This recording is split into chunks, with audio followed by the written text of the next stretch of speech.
We are pushing our way towards the moon. Towards the moon. So let's get this party started and go through the the queue because it's make it rain again. So more people are logging in again. Although queue's not that bad. Not that bad. But I gotta start working on my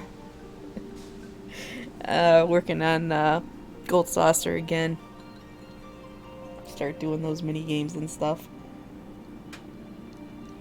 It's a beautiful day out today too.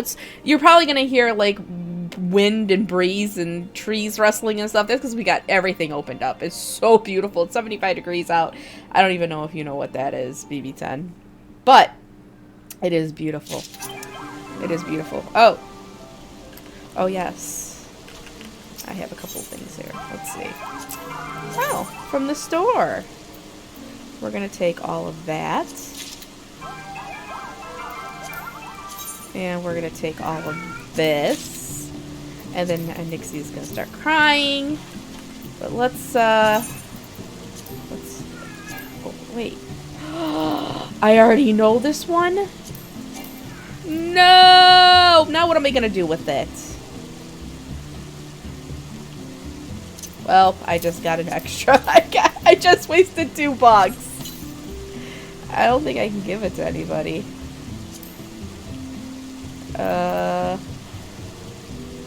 Well, shit. Market prohibited.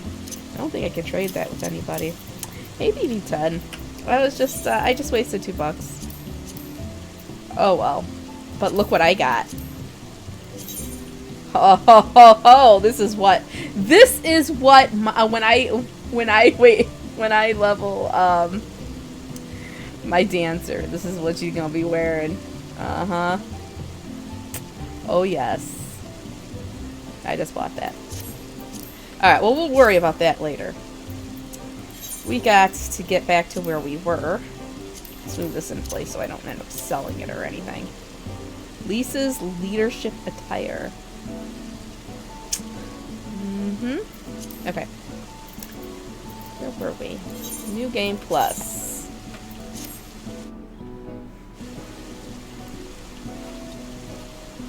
So we had just gotten through the Tower of Babel, and now we've got to. I think what happened is they were siphoning all of this energy. Yeah, I stole Lisa's clothes.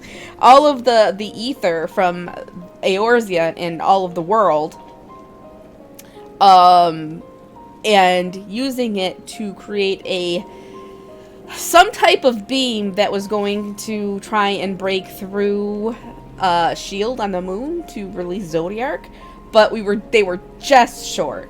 So Van Daniel and what's his butt? Xenos just said, well, you know what, we'll just break it ourselves, and they just ported to the moon, so we gotta chase after them. So that's what we're doing now. We're chasing after them to the moon.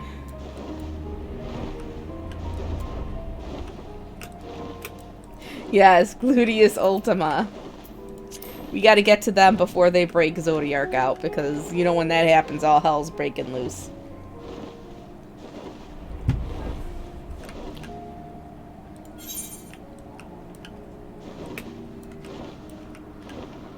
This is all, like, this is freaking the capital. The capital of Garlemald is just trashed. Trashed. Alright. We gotta get back to this gate.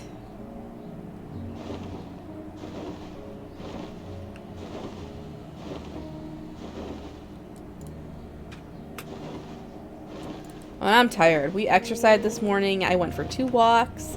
I went grocery shopping because I bought a bunch of fruit because I'm making jams tomorrow. I'm doing jams. And, so yeah. I had a busy morning. A very busy morning.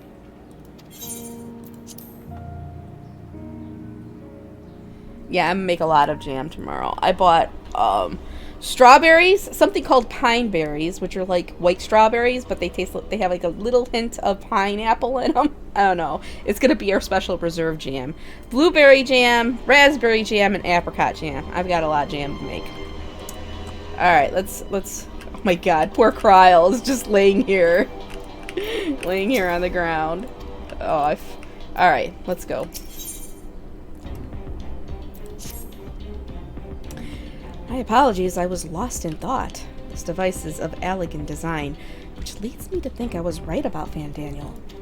No matter what he claims, he still has an attachment to the trappings of his past.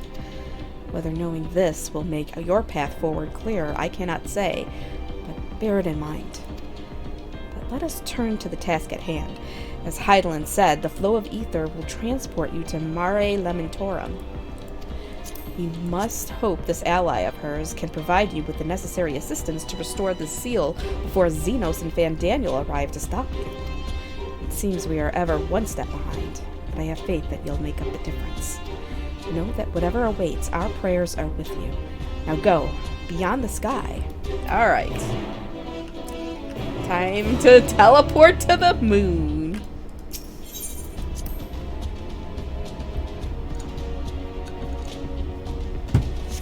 And I'm just drinking iced tea today. Not that you can really hear the clinking because they're all melted, but that's what I'm drinking today. Long, long before Dalamud was forged to imprison an Elder Primal, the eldest of them all, savior of the star, was sealed within a moon of his own. Souls sacrificed to grant him life still slumber and dream of the day he and we will be made whole. Here he waits, in this cold, barren place, his cradle and his grave. Silent lamentations and prayers of hope echo soundlessly to a sundered star, adrift and alone.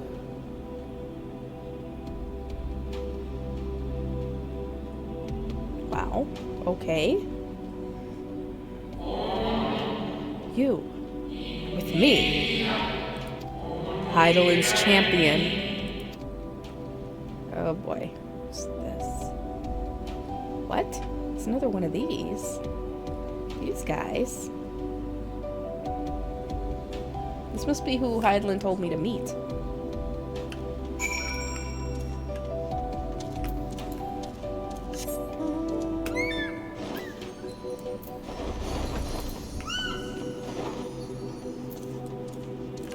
Ancient spirit. I return. I must return. Why? Why? Uh-oh.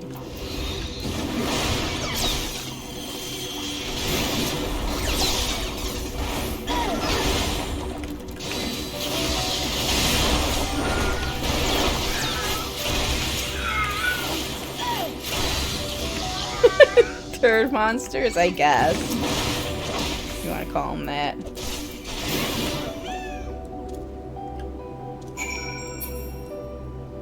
Oh yeah, they do kind of look like turds, don't they? A little bit. They're just called sweepers. Home. I need.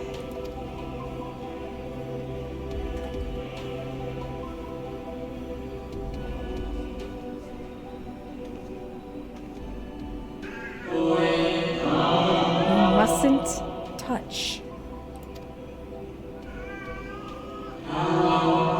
Cerulean halls, find me. Oh, that must be. So those are just random spirits that are... It must be ghosts. I know. I don't know why she was fine all the way up until I start streaming. I start streaming and then boom. She starts crying. Those are turds. Tranquility Eyes? What? Ow, my back. Come on, I'm not gonna do this. I probably could if I wanted to, but I don't want to. What the heck?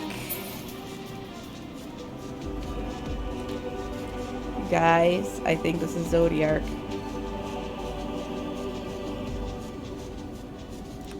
I think that's Zodiark. Let's get a good look. Up. You can see it. His head. He's got his arms crossed. Yes! It's him.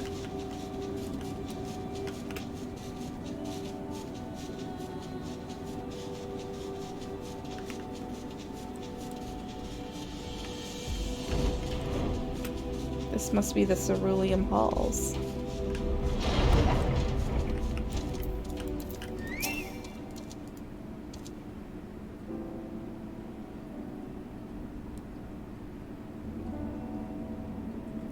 Oh, hey. This is the Amarat music. No steps echo through this looming spire save your own, but you nevertheless sense a presence above.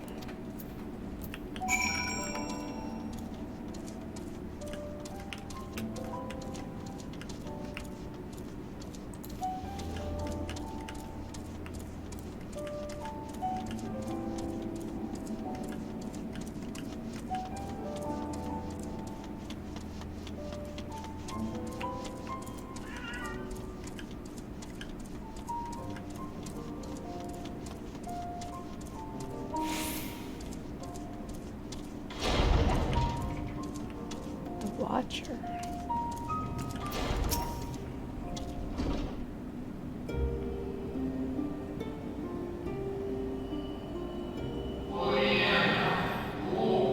Apologies. I have been preoccupied for quite some time, and am out of practice at conversation. Ever since this moon was created by Heidelin, I have served as an integral part. I am the Watcher.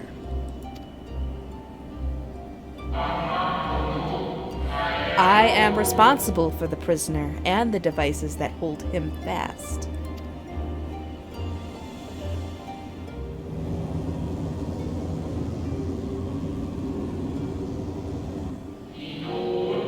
Zodiark himself, projection of the moon's core.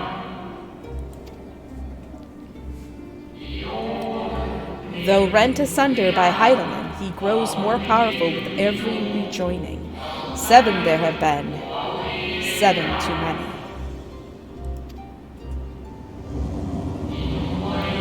And yet, for all his servants' machinations, he remains incomplete. The fallen are beyond salvation. No attempt would be made to free Zodiark, not until he is whole once more. But someone has taken action. The shackles that hold him nearly shattered. 6 locks to his jail, great and grand. Gargantuan swords driven deep, brands to bind Zodiark forevermore. 5 were destroyed by his would-be liberator. One of these I have restored. I strive to mend the remaining 4, but my efforts are being impeded.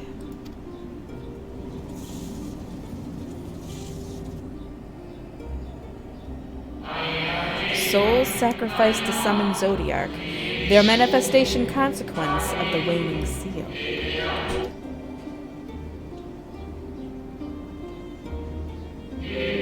They labor in opposition to my work.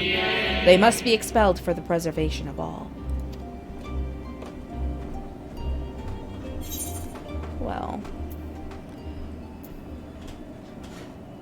Well, if keeping Zodiark imprisoned is the right thing to do, I will aid you.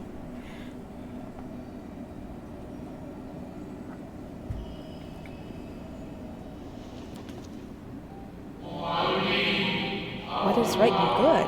Ask 1,000 souls and receive 1,000 answers. I offer none.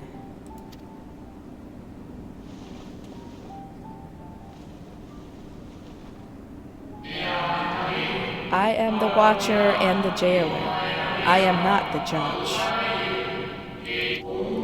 Know this. Heidelin commands the forces of stasis, and this moon is the product of such power.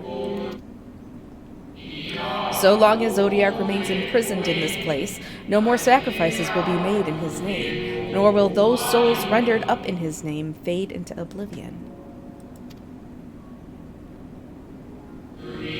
Go. Meet with these wandering spirits. Do what you think is right.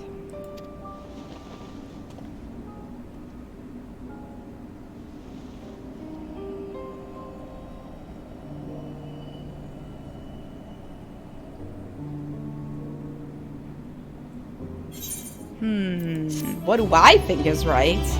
Well, Heidelin basically said I can't let him break loose. You must confront those souls, those lost souls, yes, but you need not expel them by might of arms. A feather touch, a firm word, a simple methods may send them away, faint echoes as they are. Where the strength of sentiment that drives them, however, emotions that do not fade even with the passage of centuries.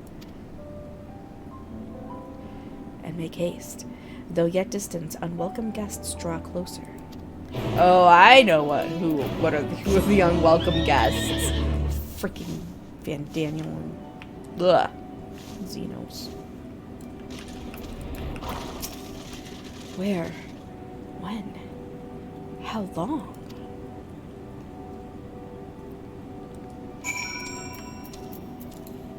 Hi, Superman. I haven't seen you in a little while. Are you going to be streaming this weekend? I'm actually going to have a free weekend for the first time in like 3 weeks. So, hopefully I can have some time to pop in and watch. Was it truly so long ago?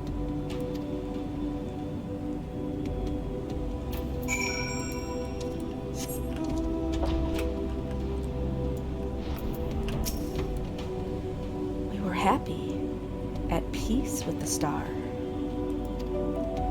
We nurtured it, helped it grow, with our will, our creations.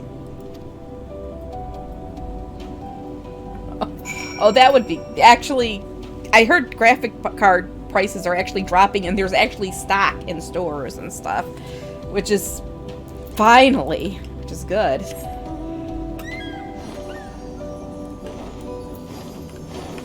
I actually saw like 3080s on Amazon for like less than $1,000. Crazy. I haven't seen that in over a year and a half. Well, those the 1660 would have gone for like twice that amount of just a few months ago. So.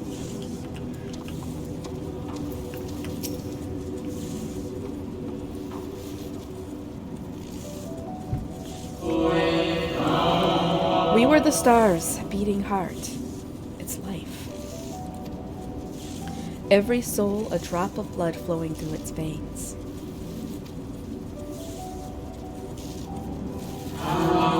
To live, to learn, to create, to make it better. The star flourished, as did we. Soon. And you're gonna get that 3060 and you're gonna be like, oh my god, this is amazing. It's amazing. No, not a 4060. Hopefully, I'm just happy. I know I'm gonna be good for Resident Evil 4 Remake. I know I will. This machine is gotta keep me for at least another 4 or 5 years. But I think I'll be good. Do you remember? Do I remember what? I don't remember anything. As the whispers die, the final spirit fades. No shadows of time long lost remain around the drowning brand.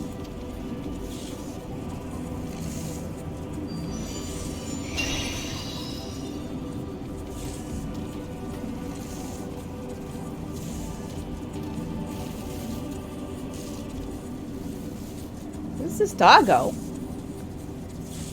An unusually lustrous dog is gazing at you with what seems to be fond anticipation. It is a doggo. It appears to be waiting for you to follow it. It's a very pretty doggo, actually. Follow the lustrous dog and try not to fall behind. Oh.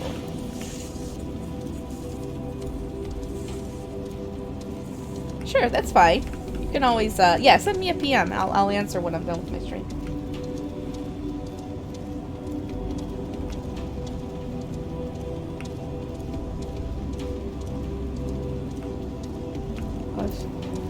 is this doggo taking me? What the heck?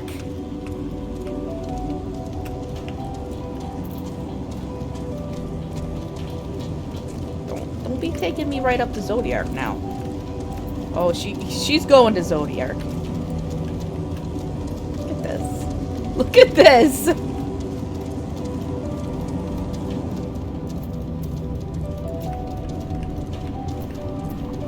Hey, there's like mushrooms. There are moon mushrooms.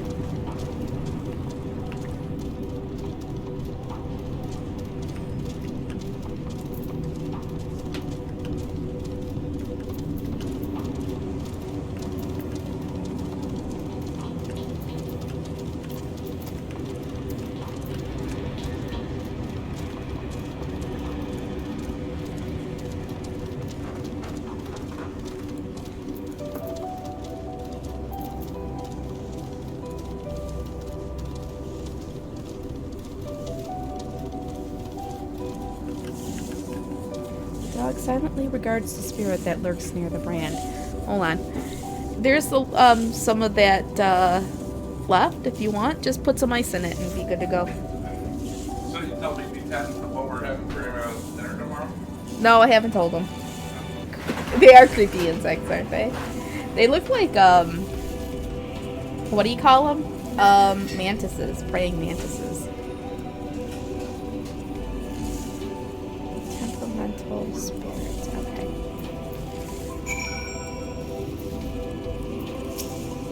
Perhaps the dog will let you pet it once you have dealt with the lingering spirit. We and the star were fulfilled. Wanted for naught, mourned for naught.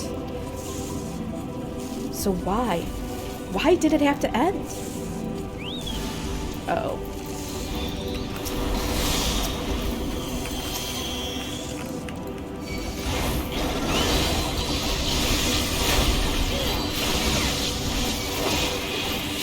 And doggo pettings.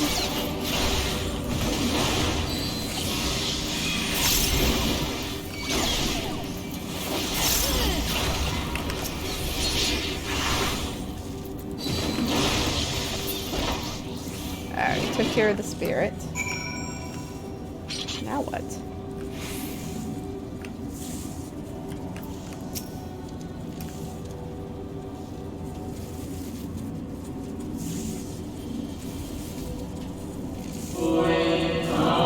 The final days taught us to fear a death forced upon us. The injustice of duties and dreams left unfulfilled. The grief of unexpected partings.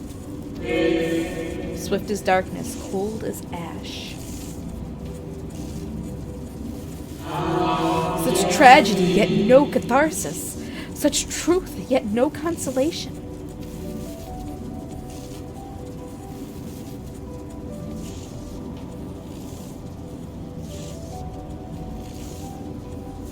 As the whispers die, the spirit fades. All is silent and still around the numbing brand.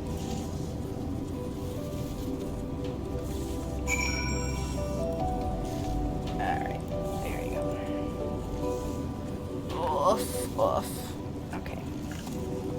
Back to the doggo.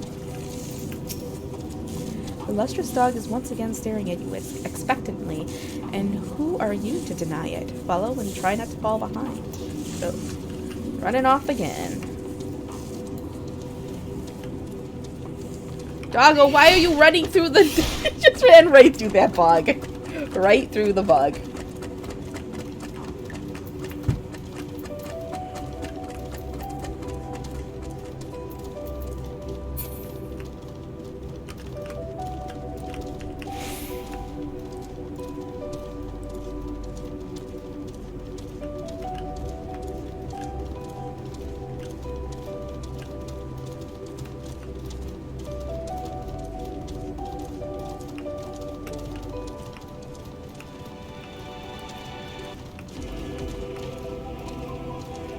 I guess take me around to get to all these brands that are broken. I don't know.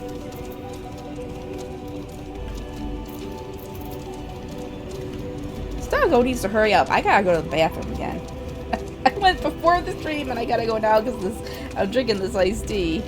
It's really good. I made a fresh iced tea. It's blueberry rooibos, so it's got blueberries in it, and super good. It's a moon cactuar. Oh no, I gotta kill it. It's a Luna tender, like a Sabbath tender.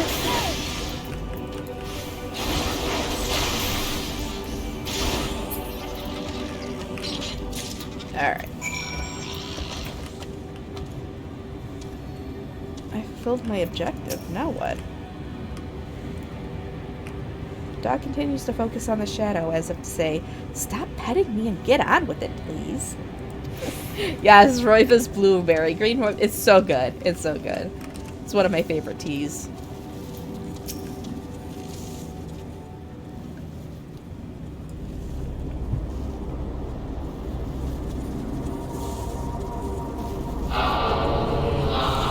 Our perfection came crumbling down. Such overwhelming despair. In that moment, we knew the end was nigh. The faintest glimmer of hope remained. We gave our lives to that. Lives that others may live. We gave ourselves to Zodiac.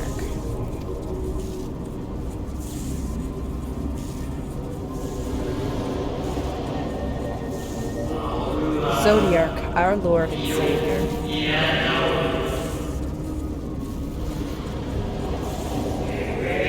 To forge our world anew.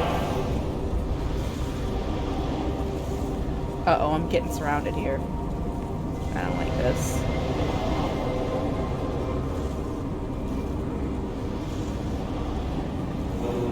To live and love again.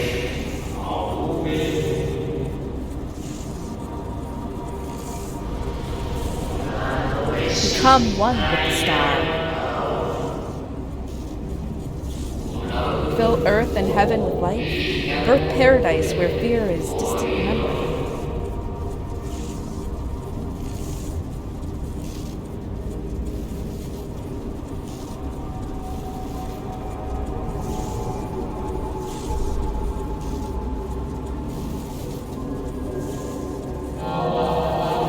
Pardon me, but would you be so kind as to step aside? What's this?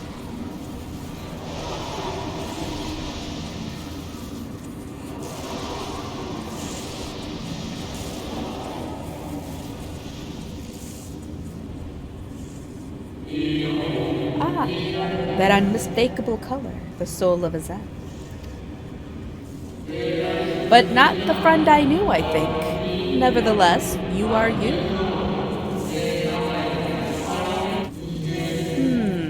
So Emmett Selk meant for you to have it.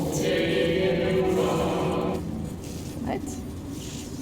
Is this Hypnodeus? You seem surprised? Why might that be? Meet again, Hypnodeus. It is. It is. Again, I do not believe I have yet had the pleasure.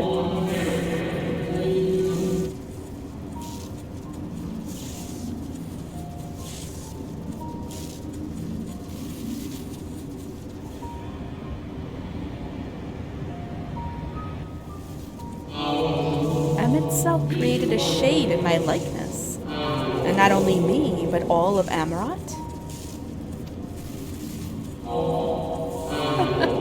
How very like him.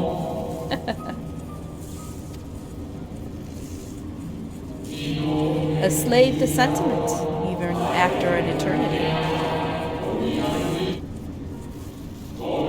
As you may have guessed, I am different from the shade you met before.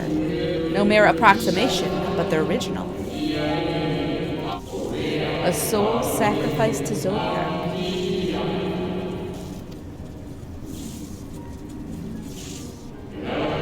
Remember in vivid detail the events leading to our purgatory. The plans and plots for our resurrection, Heidelin's intervention, and Zodiac's and the stars' final fate. And then we drifted in a waking dream, our minds steeped in fog until you came. I know not what you and your friends intend for Zodiark, or the future of the star. Nevertheless, in you I place my trust and faith. And you, I choose to believe, as M itself did. Believe in yourself, and all will be well.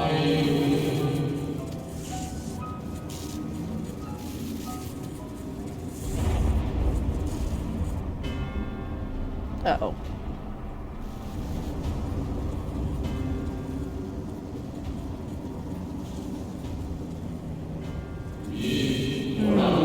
More new arrivals. Though, Van Daniel. That color I know. And another I do not. An unfamiliar but fearsome.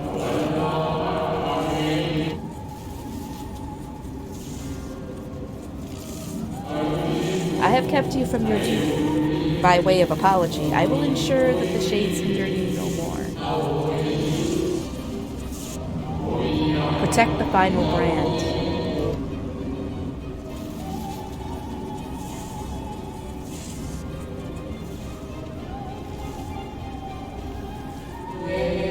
Fare you well, my new old friend. Fearsome butt, yes. Yes, very fearsome. Okay. I gotta go to the bathroom. I gotta go to the bathroom. We'll go ahead and do this next quest and see where that brings us. Oh man, that's good tea. That's good tea. It's too good. It's too good. The lustrous dog's hackles. The dog growls, agitated.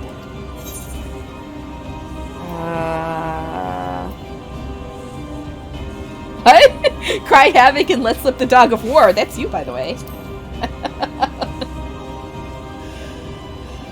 The dog nudges you with its nose. You get the feeling it wants you to hop on. We're riding the dog. Oh, wow. Okay. Powerful leap, the dog takes flight.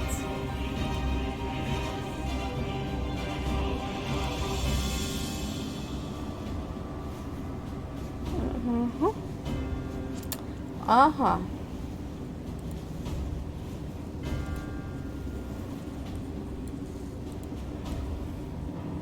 Getting another look at Zodiark here. I think those are wings on his back. Those look like wings. Definitely looks like wings, like feathered wings.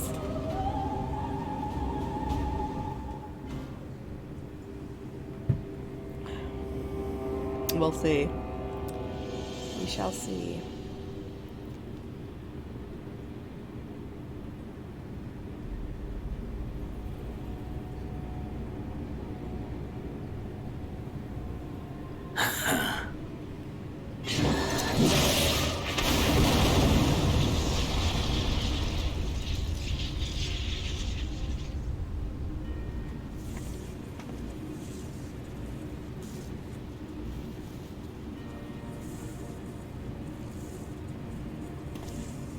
In the nick of time to savor the crowning triumph. Unbound and free at last. Arise, Zodiark!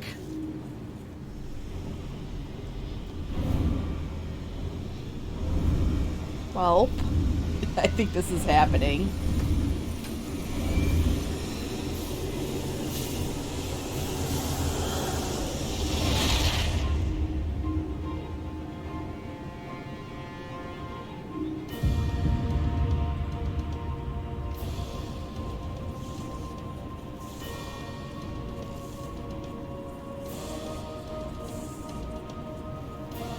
Deprived of heart and will by the loss of dearest Elidibus.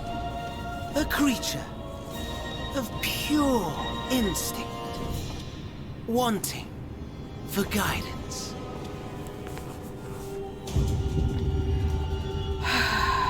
But powerful, oh Oh, so powerful. More so with every passing moment.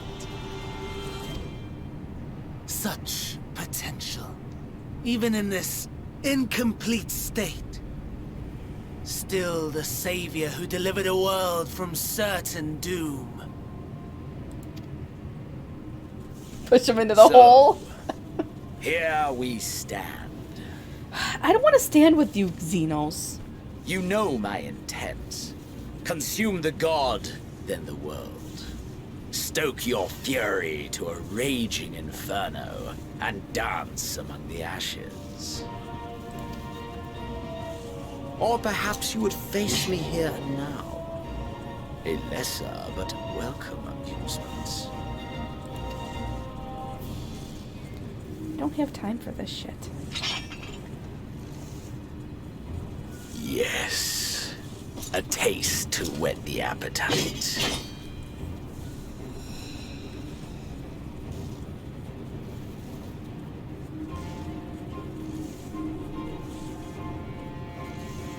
Sorry to spoil the moment, but might I ask that you postpone the slaughter until I've said my piece? I promise I will be brief.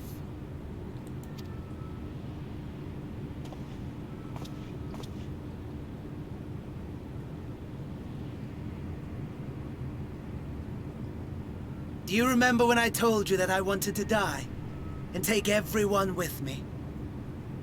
I meant it.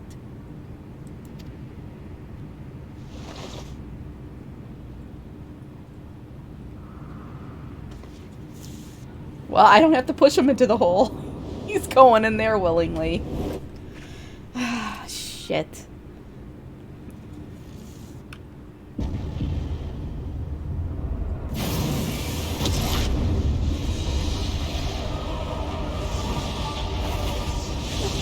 No, this isn't to be celebrated.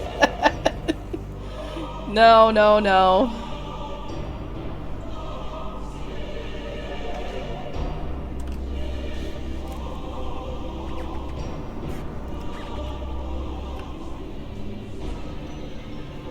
You are the savior. We are the guardian, the keeper of natural order.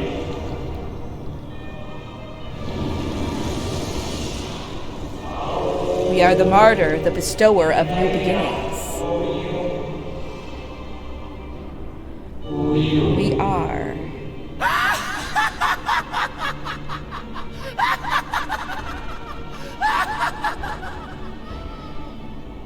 Such lofty aspirations. And what sweet irony that the world's saviors will become the agents of its destruction. It cannot end this way.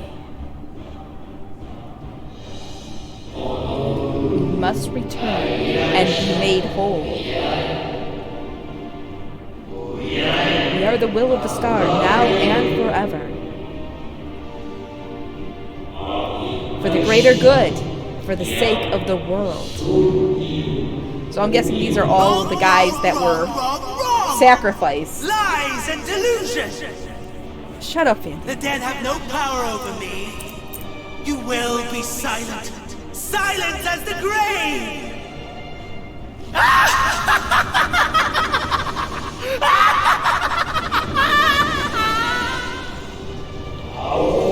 No more, we beg of you. The star must endure.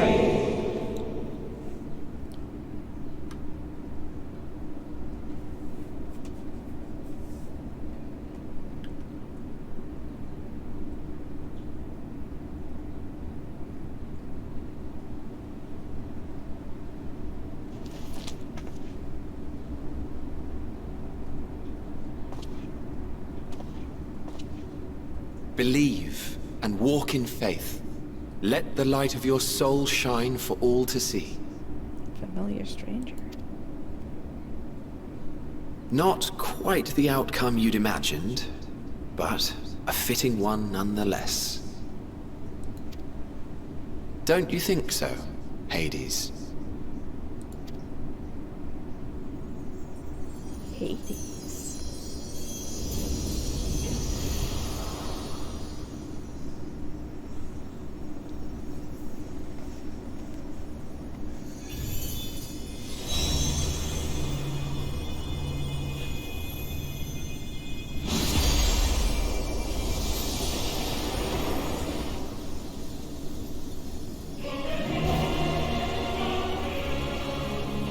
All I craved and more. Boundless power. Mine to command.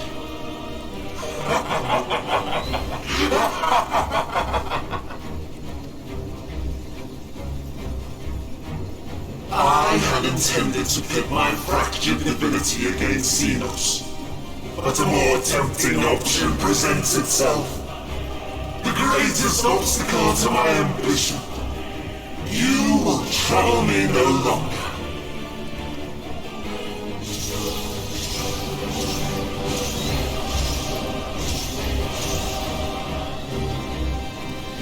Well,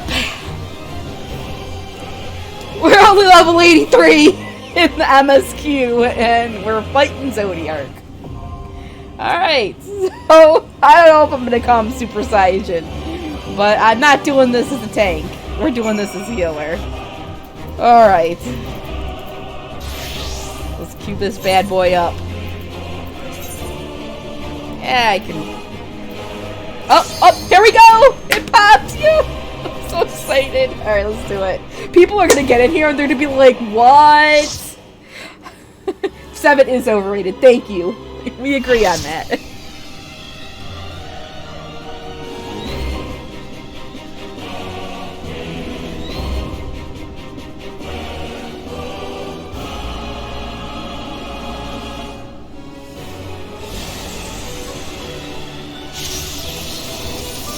I don't know if there's gonna be sprouts. Establishing connection. All creation shall bend to my will.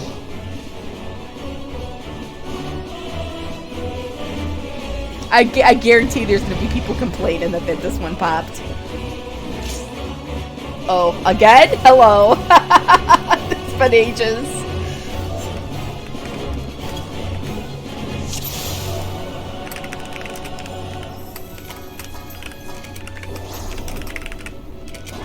The end has come, and it will be beautiful. Sorry, guys. I apologize. Yes. Oh, you did? Oh, what did you think of the end there? The marvels of circus were but playthings.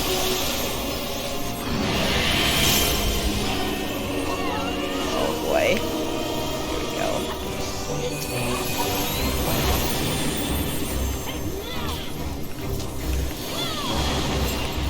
I haven't done this in so long. I swear.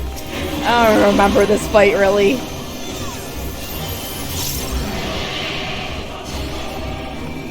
Yes, yes. But you know what? Totaro is still a treasure. She is.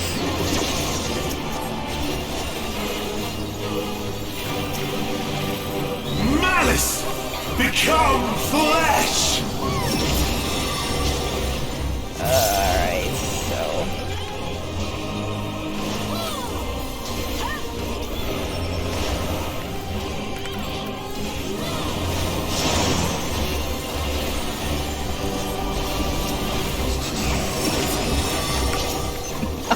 All I can say is fuck to Leggy at a Leggy. Fuck to Leggy at the Leggy at a Leggy, seriously.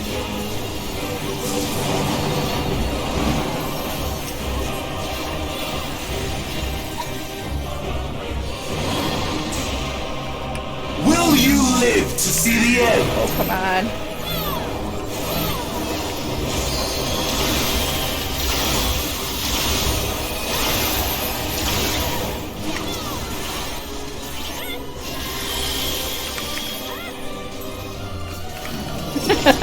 Television at television. Oh god, alright. Which way are we going? Oh shit.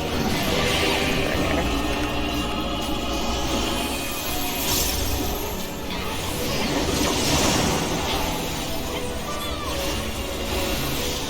Soon my hold over Zodiac shall be complete!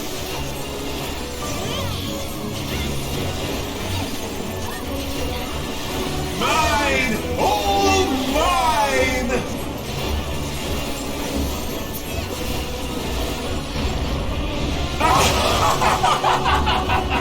I think you're gonna really love Heaven's Word.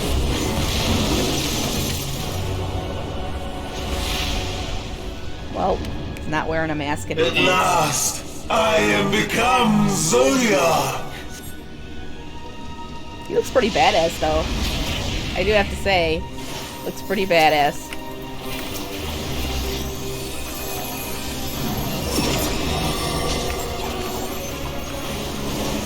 The natural order overturned! Shit. I'm just gonna stand here, and I guess some people are like here. All in I existence! don't know, it's been forever since I've done this. I think I'm... Oh, am I safe? No. Fuck! That wasn't good. My life's work! My masterpiece!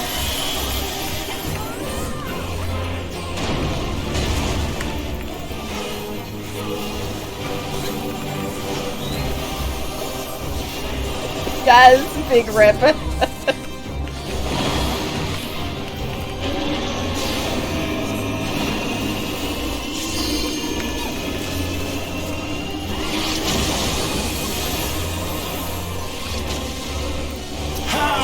I've waited for this day! Get run! Oh, good. You get knocked off. Whew. It is actually very cool because, you get a lot. Oh shit! I think right here. All in existence! Bent to my will! No! You're all on this shit!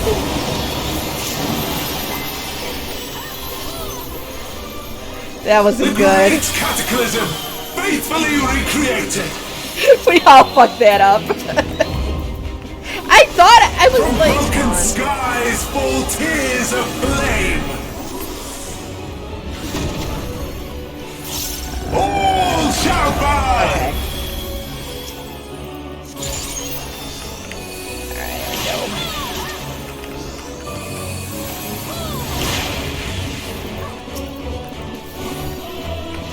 No, I actually was gonna go... Live to see the end. I was actually gonna do something different, like, but everybody else was standing there. I'm like, okay, well, this must be right.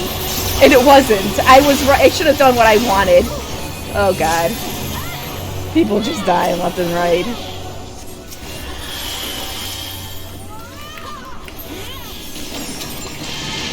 Oh, my God.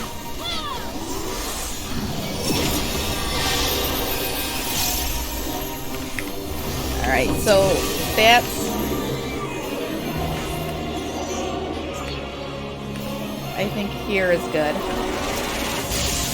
All in existence!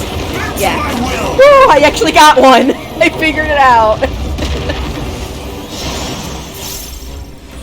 Oh, God. Will you live to see the end?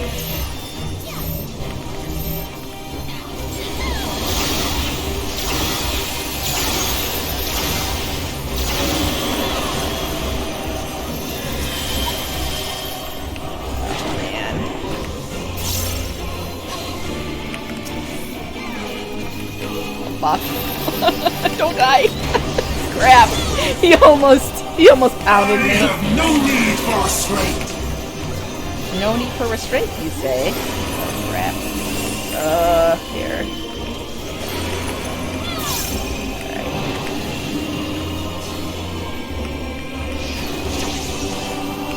There we go. Come on.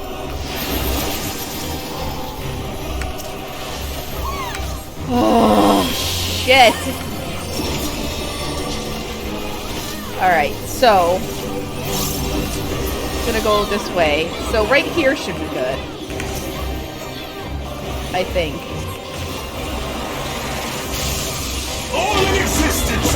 Bent to my will! Yes, I got it again. Yeah, don't worry. Don't worry. Will you live no. to see the end?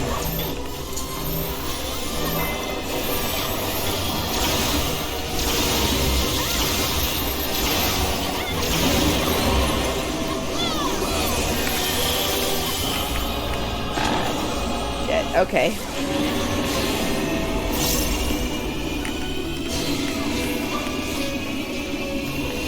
There's a lot of stuff going on with this. And the guy's dead again. Oh,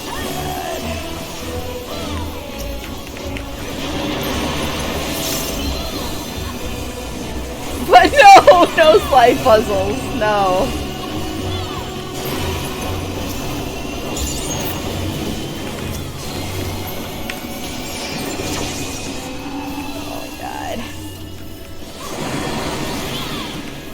Will you live to see the end? I will. I think so.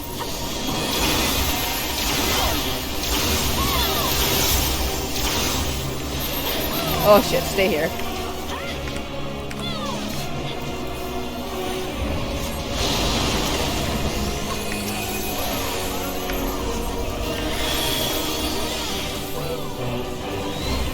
Okay.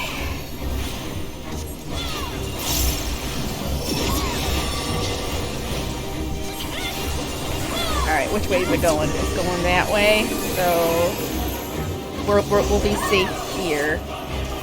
Here. All in existence, bent to my will. Okay. I think I got the rotation okay. Finally. Will you live to see the end?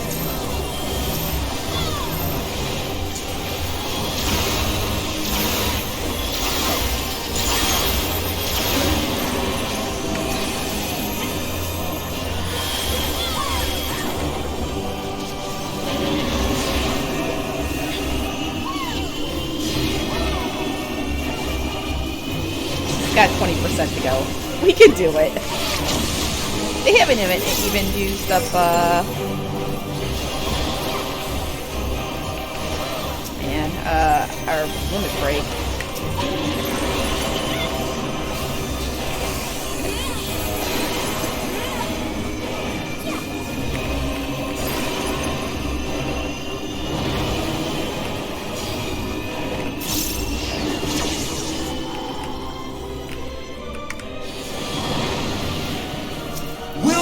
Live to see the end.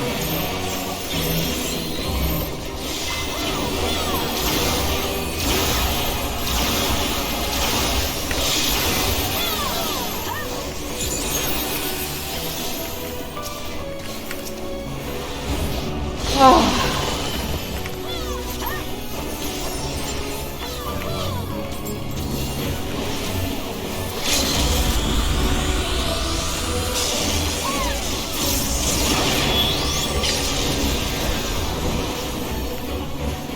So that way, so up here will be safe.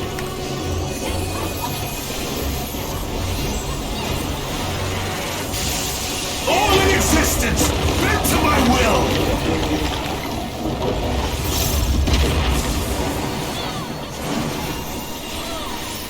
Will you live to see the end?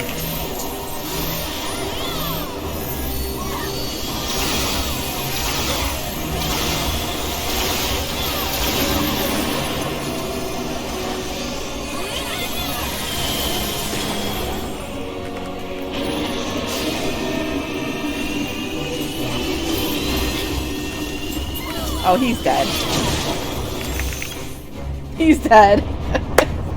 Woohoo! Is this the limit of your power?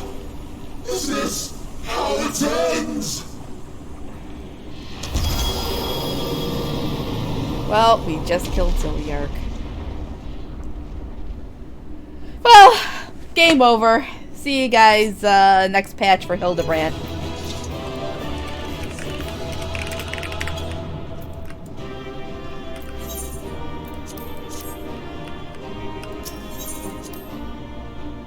I got 3 comms.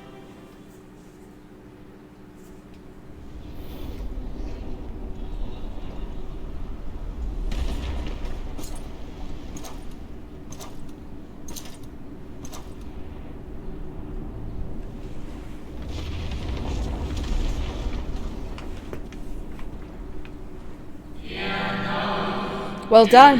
My preparations are complete, and I stand ready to seal Zodiark once more. Withdraw now from this place. The teleporter will deliver you to safety.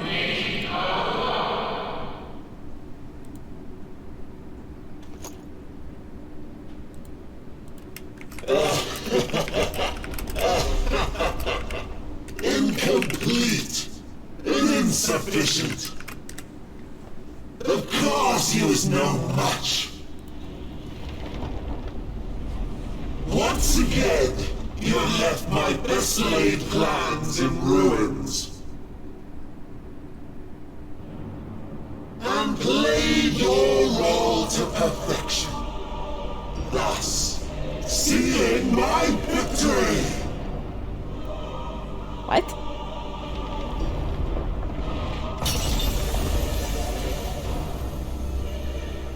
From the first, all I wanted was for you to kill Zodiac.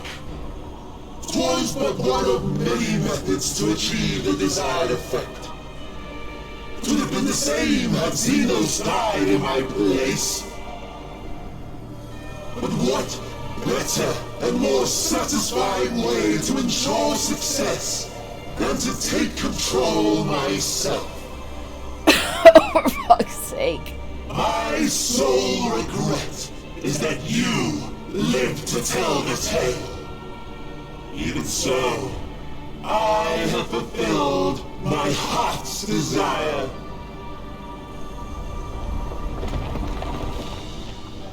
Let your murder mark the beginning of the end. My murder? The coming of the final days!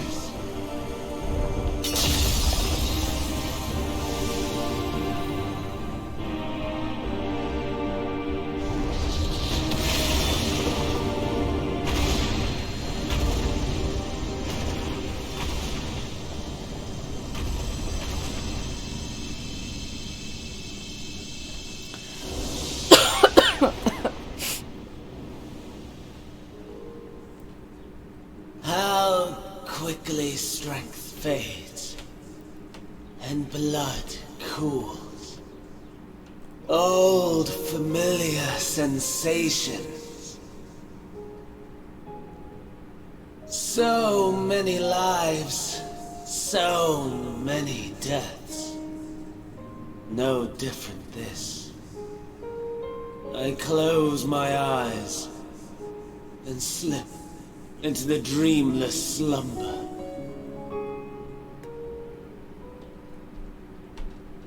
A tired song and dance. Routine. Always I wake. But not this time.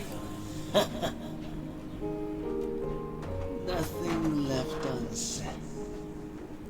Nothing left undone. Inherit my hell. I intone with glee.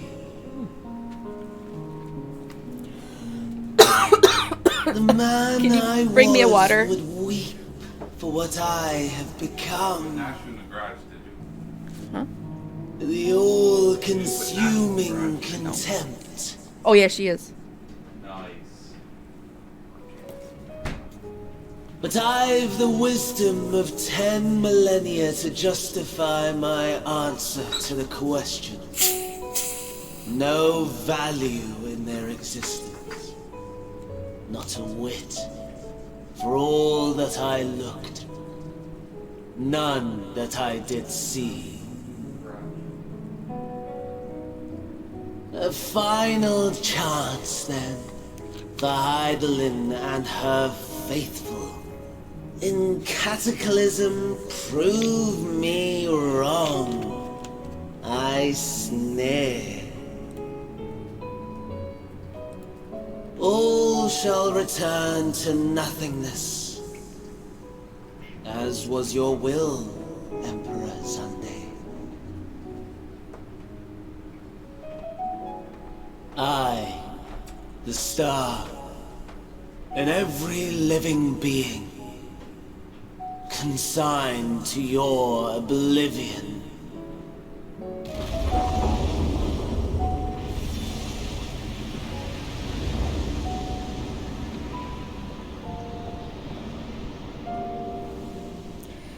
I think we just fucked up. I think we just fucked up, y'all. I think... What are we gonna do now?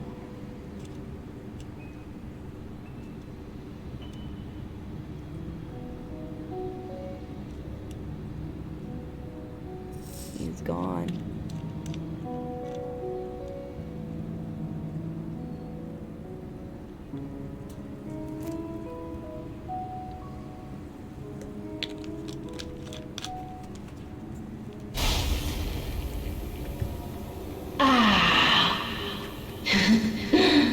At last.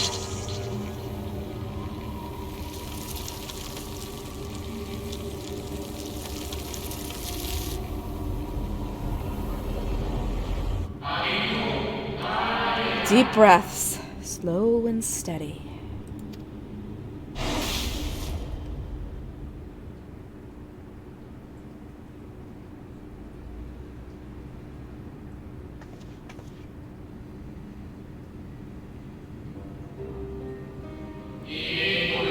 You saw it too, yes? The blue star below thrown into turmoil.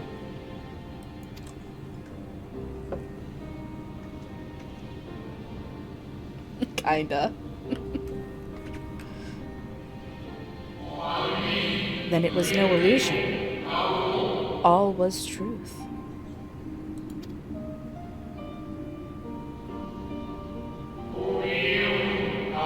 With the death of Zodiac, the laws of nature over which he presided have begun to unravel. The final days are upon us. What you witnessed was an omen granted by the Echo, a vision of the horrors to come.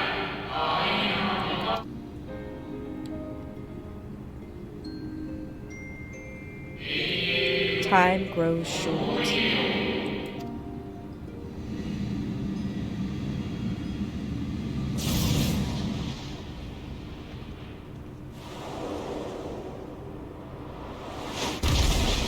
Oh, for fuck's sake, I forgot!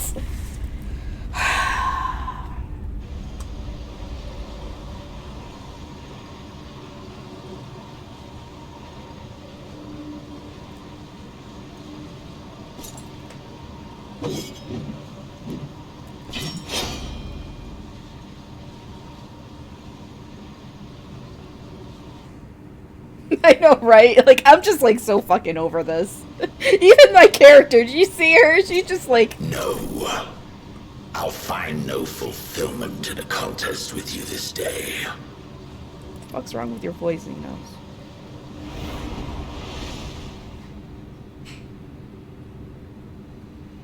Slavering beasts gather at your gates, ravenous and eager. Already you turn to them and away from me.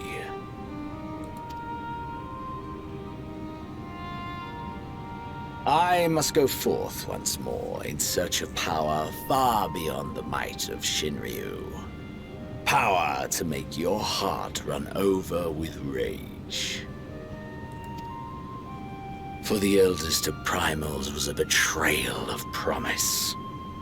A pathetic creature incapable of inspiring true despair. That's what I crave.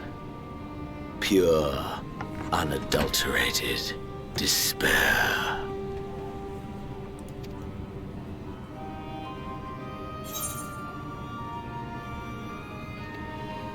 I will not fight for your amusement.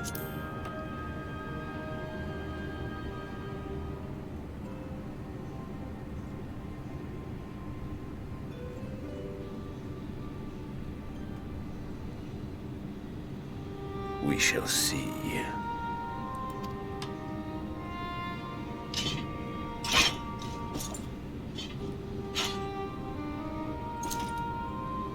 Mm-hmm. Yeah, you get your ass out of here. Oh no, he's gonna do the walking past thing, isn't he?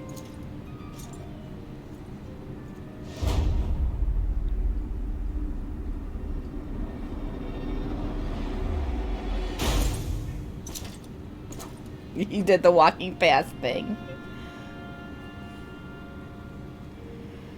Oh. Alright, now what? Now, what do we do? I gotta go home and tell everybody I fucked up. Chewie? What? Hold on, is Nashu still in the garage? Hold on, let me check it. Chewie? Was that you? Did you hear him meow? That might have been Chewie. Oh, here's Nashu.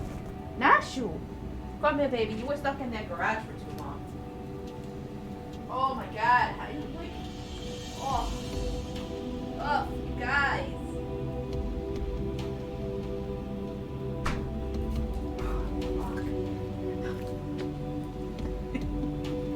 That was Chewie. He's just walking around.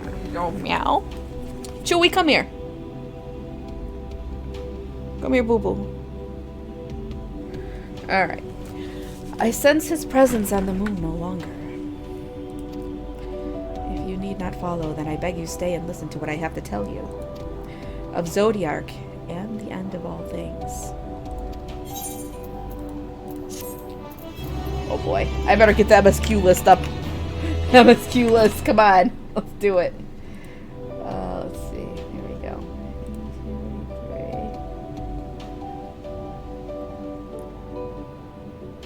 2, 3. Alright.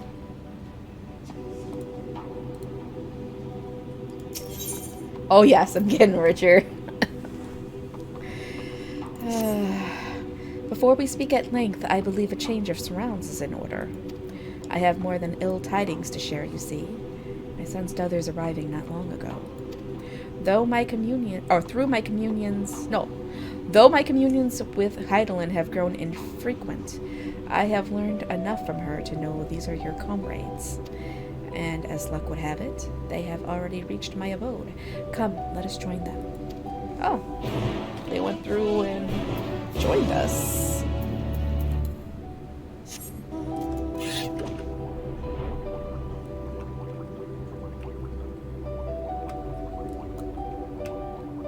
No, that's not a door. It's not cheatings! It's not cheatings. Alright, here we go. Oh! May we presume this being is a native of the moon? Yeah? Dare I ask what happened before we arrived? No, don't ask. Don't ask. Ugh.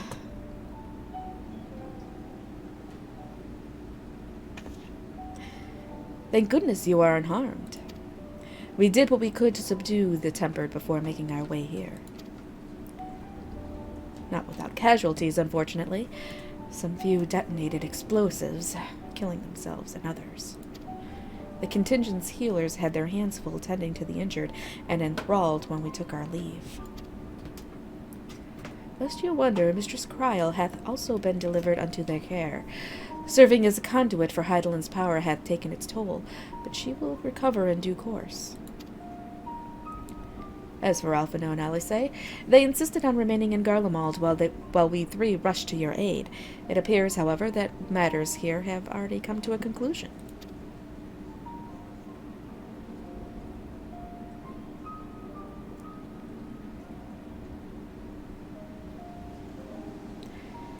But what manner of conclusion, if I might ask?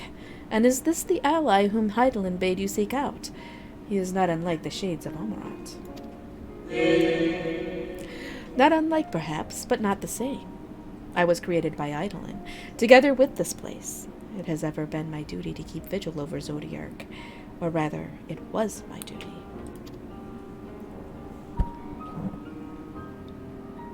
Oh, yeah. Yeah, guys, guess what? Zodiark's dead.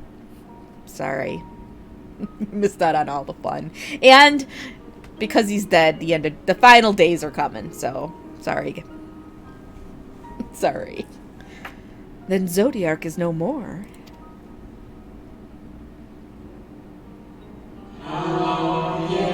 Not without consequence, I am afraid. For now the delicate weave of the star, preserved by his presence, will begin to unravel.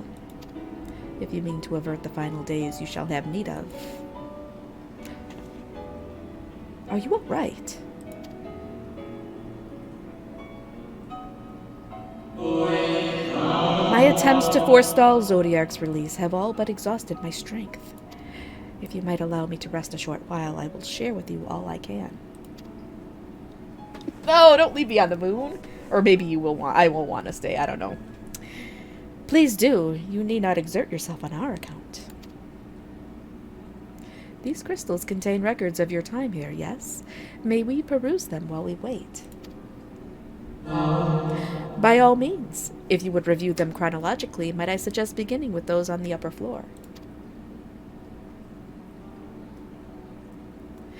I shall leave that to you, Rislan, while I see what can be gleaned from the crystals on these lower levels.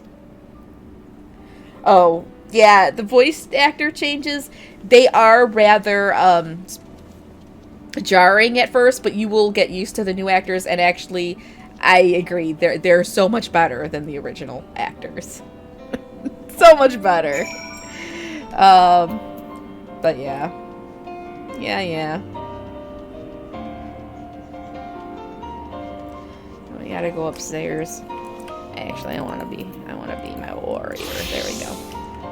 Just because I can kill stuff faster when I'm warrior.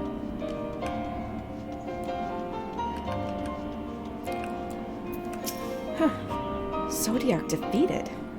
While he may have been in an incomplete state, that's nevertheless an impressive feat. But even if you hadn't, his demise was inevitable. Van Daniel would have seen to it one way or another. That said, he probably would have wielded Zodiark's power to wreak untold destruction before taking his own life, making this the better of two unfavorable outcomes.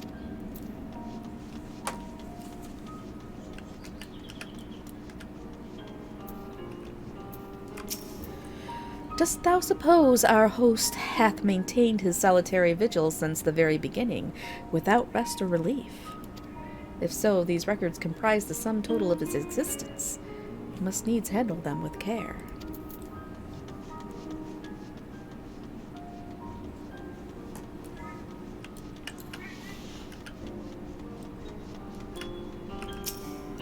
Dimly glowing crystal.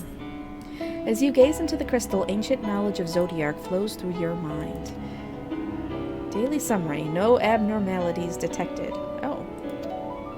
These appear to be records of a long, lonely vigil on the moon, dating back to the beginning of Zodiark's imprisonment. Who's meowing? Chewie? You know why? Let me see if I can take a picture. I'm gonna take a picture. Want to see what's going on here? Oh no, Nashu ran off.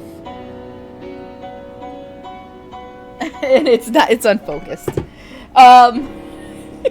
Nashu was laying down and Chewie's over him, and you know they're about to tumble. They're about to tumble. Nashu, why you can't get up? Chewie wants to tumble with you. Or rumble. They're gonna rumble. Not tumble. Chewie can't tumble anymore. Nor can Nashu. They don't have the bits. They don't have the bits anymore.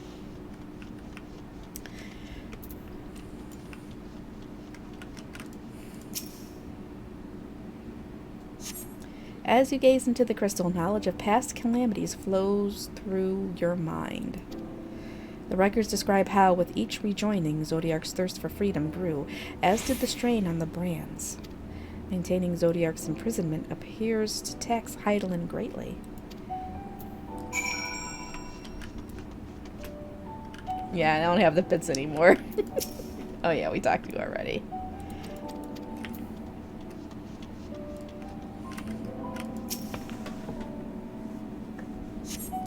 As you gaze into the crystal, knowledge of past rejoinings flows through your mind. The records describe the Watcher's efforts to prepare in the event Zodiark broke free from his prison. The records go on to describe maintenance carried out regularly with the Loporrits, though it is not clear who or what they are. What are you talking about, Lude? He can never be Lude. They can never be Lude again. Never. As you gaze to the crystal record, blah, blah, blah. The records note the Watcher's musings when Elidibus is spotted on the moon, though clearly not for the first time. Yes, we've seen Elidibus on the moon before. It is clear he and his brethren have a keen interest in freeing Zodiark from his prison, and yet they have made no attempt to destroy the brands. Perhaps they prefer he remain hidden from mortal eyes until the final rejoining. Perhaps they realize we would never dare bring harm to Zodiark, so long as he remains imprisoned. No loot, only fight. Well, that's pretty much what they're gonna do. They fight. Chewie's gotten thinner since we got Nashu, because he runs around and chases her. They chase each other and play, and it's given him much needed exercise. Did you learn anything of import?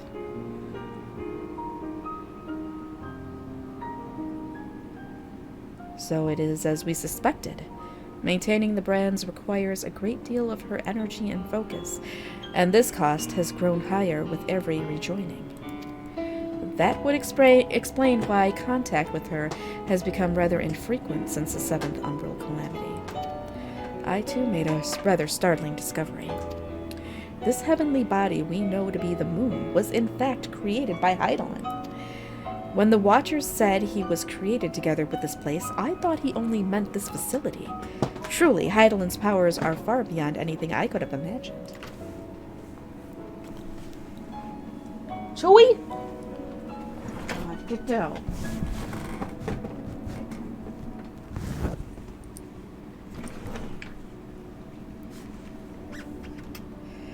What? Plana got a sub. Thank you. That's actually my niece. She'll be very excited when she finds out. Thank you so much. Okay, thank you again. Thank you for all the subs. Like, seriously, you're the best. You are. And good luck on the card. Hopefully I'll get to see you this weekend. I'll pop in for a stream if everything is running smoothly for ya. So, all right, I'll catch you later. We're gonna go visit the Loporrits here soon. I thank you for affording me this short reprieve.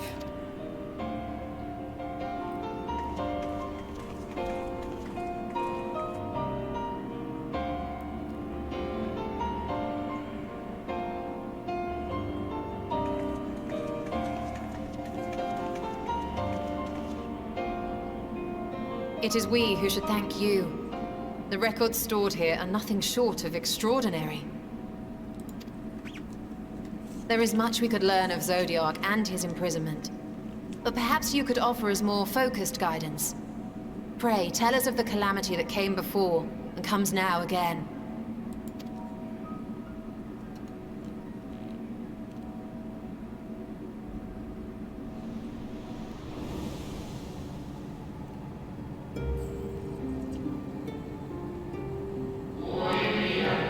Long ago, before the Great Sundering, there was but a single world, Atheris.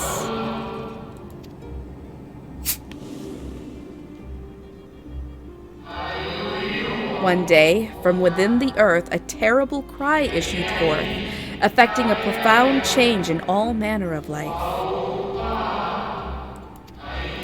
We were not exempt. Our creation magics ran rampant, giving shape and form to thoughts of hopelessness and despair.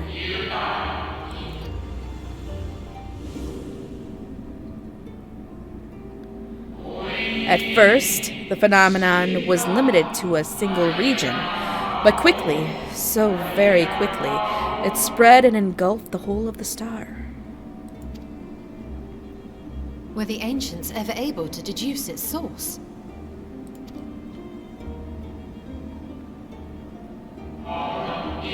They were not. However, the convocation struck upon a method to predict where next the corruption would manifest.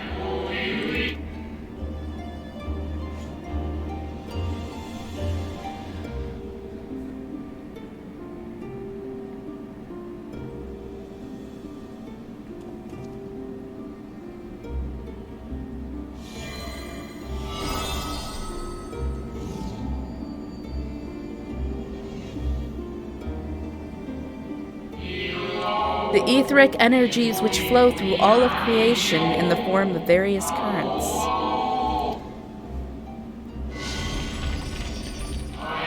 The currents which course through the land and seas. Those which flow through the very air. And those of a celestial nature which encompass both our star and this moon.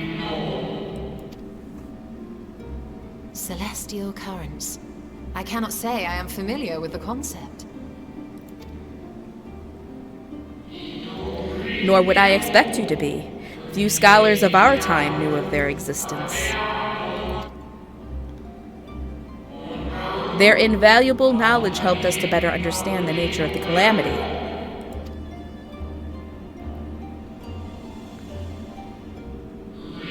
Like the terrestrial ones of earth and air, the celestial currents form a vast network, but the ethereal distribution is not consistent. The Convocation soon realized that the inciting incidents occurred in regions where the flow was weakest. Correlation without clear cause, ultimately. Nevertheless, on closer study, a stagnancy of ether was observed in nearby currents. And so they sought a means to harness the forces of darkness, of activity and growth. Thus was Zodiac conceived. No less a power than a god's could set right the laws of nature and quicken the flow of ether within the star. Precisely. With the advent of Zodiac, our end was averted.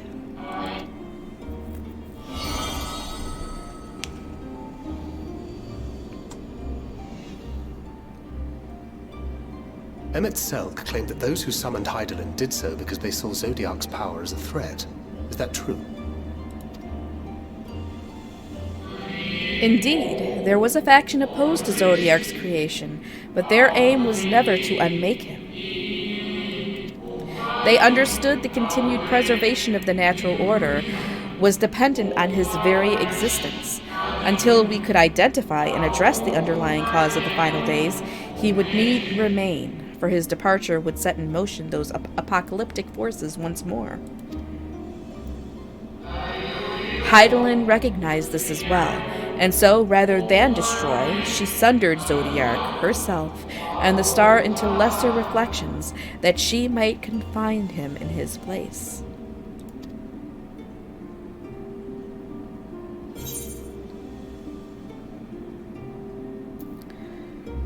Well, I could have sworn she beseeched me to banish the darkness.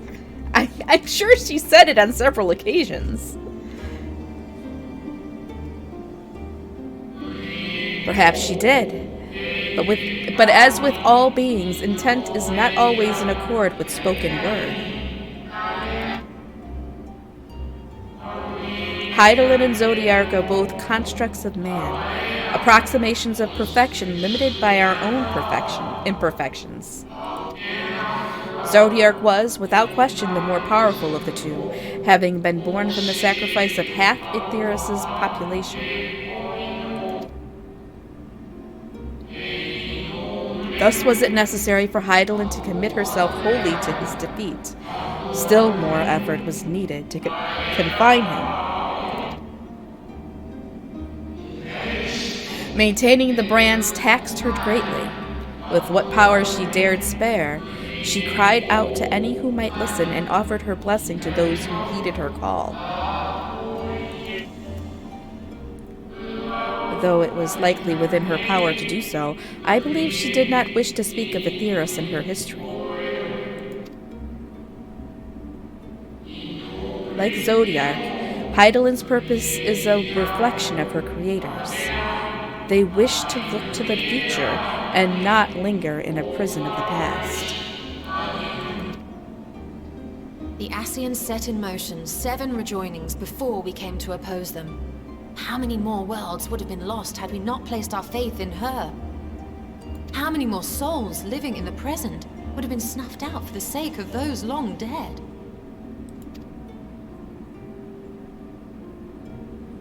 Well, in light of recent events, I see no reason to doubt your words. And even if Hydaelyn is not a god in truth, if Minfilia believed that we should trust in her plans, then I choose to do just that. Which brings me to a rather important question. Let's suppose we try but fail to stop this second coming of the final days.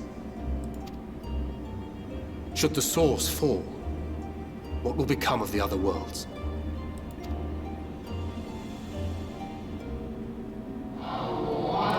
The nomenclature is more fitting than you know. Bring ruin to the source, and its reflections will share in its fate.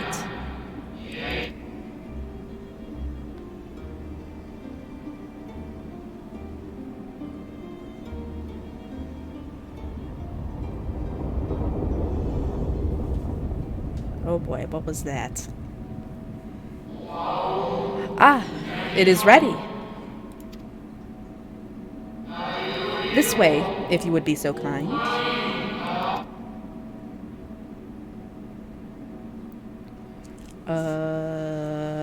Okay. That was a big, exposition dump.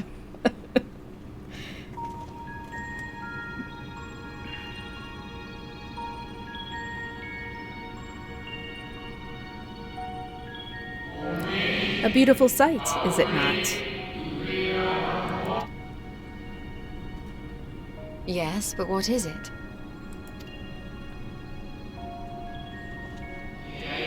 Hydaelyn knew better than any that her power was not absolute. Indeed, she has ever struggled to hold Zodiark and his faithful at bay.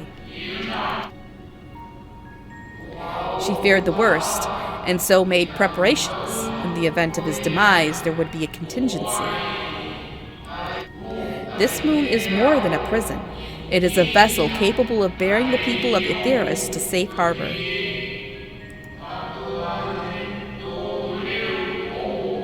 What? You need not go far to find its pilots. In fact, I should be happy to take you to them. Wait. And fulfill my final duty as Watcher in the Dark. So, the moon is a spaceship. Yes, the moon is a spaceship.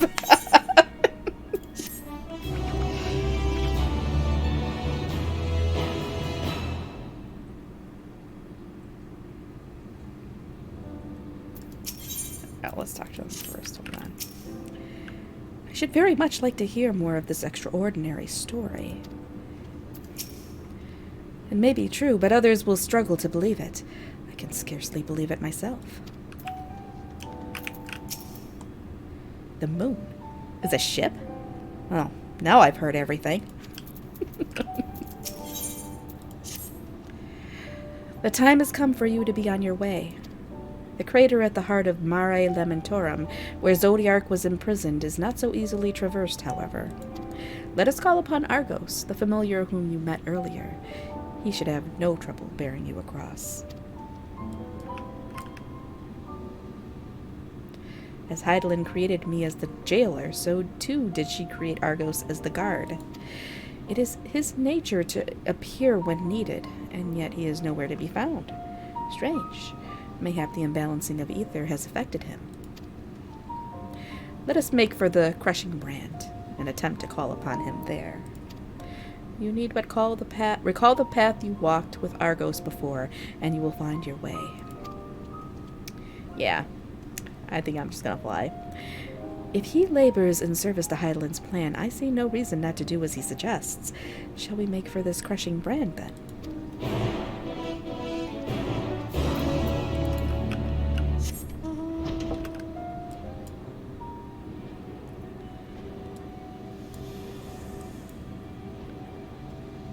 Where is this? All the way over here.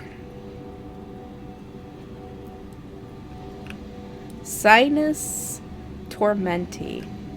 I'm gonna say this tormented channel. That's what it would mean in Latin. Yeah, Sinus Tormenti.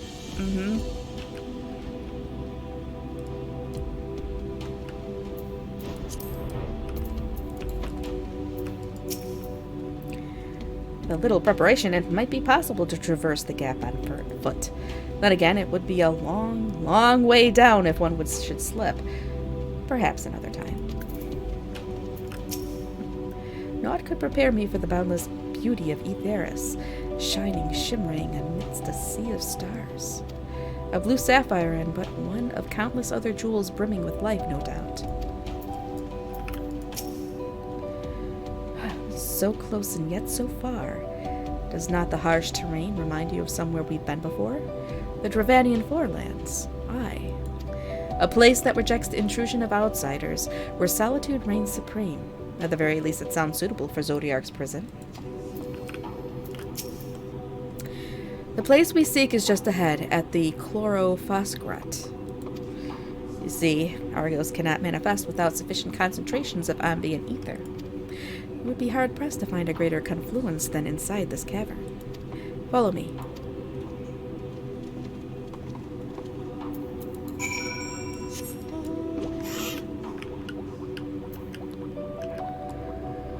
Let's see.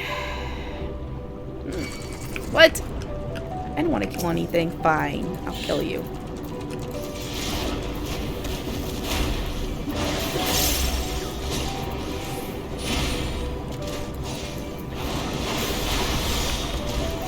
Alright. Yes, here will do nicely. The lunar spongoi draw ether from the ground, which is then dispersed in the air. At present, however, the ambient energies are not quite sufficient for Argos to manifest. Might you be willing to spare some of your own to help the spongoi along? Spongoi? What the hell? Guard of Zodiark's prison, eh? Blood-red eyes, slavering maw, and built like a behemoth, I'd imagine. Let's hope he's friendly. Curious, this place doth call to mind Plan Any, home of the Numon. This entire cave is thrumming with ambient ether. Alas, any further analysis will have to wait. So what am I doing? Oh, lunar spongoi. Or chasm. Yeah, that makes more sense. Chasm, basin, you know, like, yeah.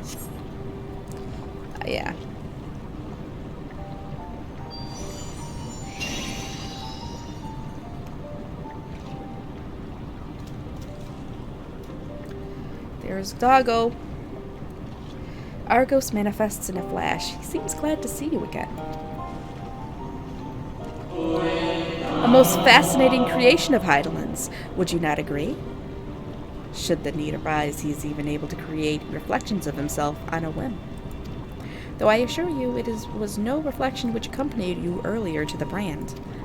No, Argos was quite eager to be at your side then, as he is now, it seems. I cannot recall when last he showed such an affinity for anyone. Indeed, I thought him more likely to shy away from you and your companions. Perhaps it was more than a sense of duty that compelled him to aid you before.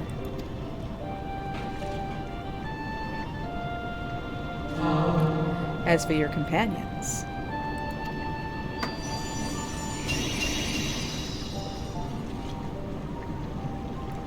unexpected, but greatly appreciated.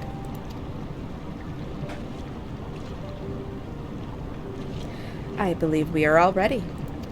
Then let us return outside that you may cross the chasm. Oh, so I guess chasm would be more like it. Doggos. Yes, lots of doggos.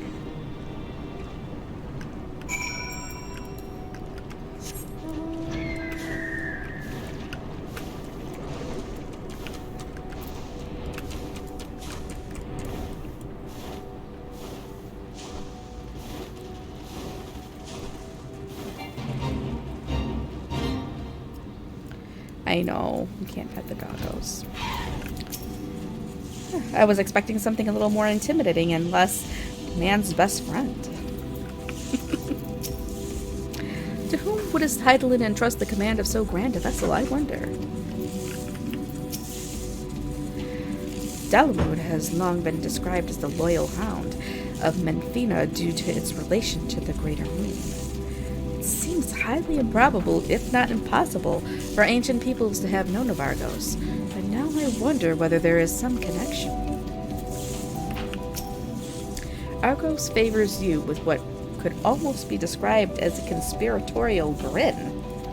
What? Does Argos know me? Like, I feel like Argos is familiar with me. Your destination is the structure there across the Cradle of Darkness. But climb onto Argos' back and he will take care of the rest. Once you arrive, it should not take long to find the ship's crew. The facility is designed to rouse them from their slumber in the event of Zodiark's destruction. Heed their counsel. Together, you may guide the star and its people to a kinder fate. This is where we part ways, but know that I shall ever be watching and praying for your success. Our allies' assurances notwithstanding, we cannot be certain what awaits us on the other side, so perhaps it would be best if we did not all go at once. I propose the two of us cross first, while Thancred and Urianger wait here. Let's do it. Onward! Oh. A malefic ether yet permeates from the crater, remnants of Zodiark, most like.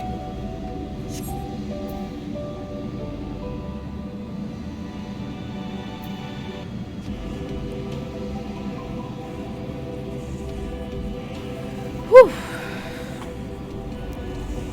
I guess we're going to that structure there. Oh, is it? Well, what do you know? You learn something every day. Learn something new every day.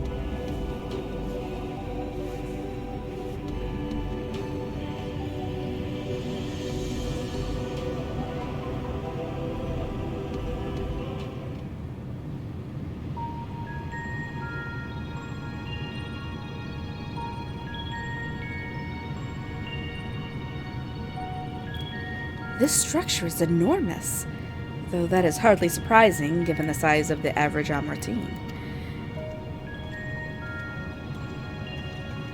Apologies for the wait. Right, then. Let us head inside and... Oh.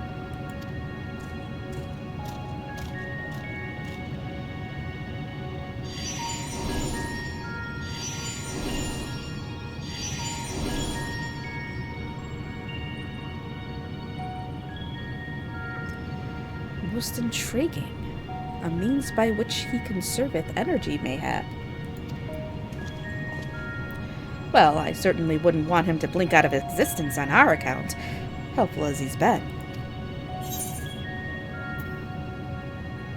Thank you, Argos. We'll take things from here.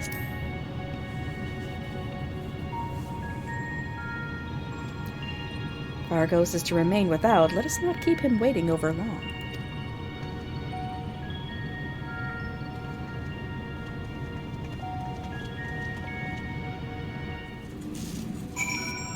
It took us 2 hours. Hold on, where are we on this quest? It took us 2 hours to get through 6 quests. It's like these quests are so long. Alright.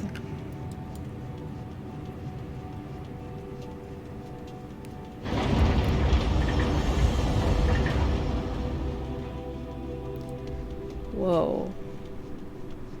Best ways burrows.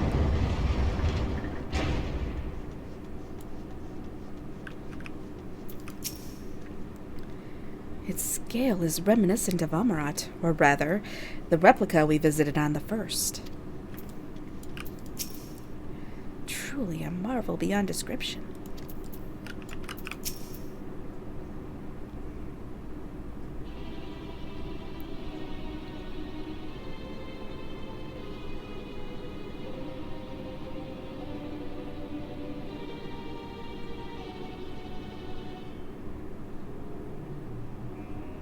Our moonship pilot should be around here somewhere. Is that right?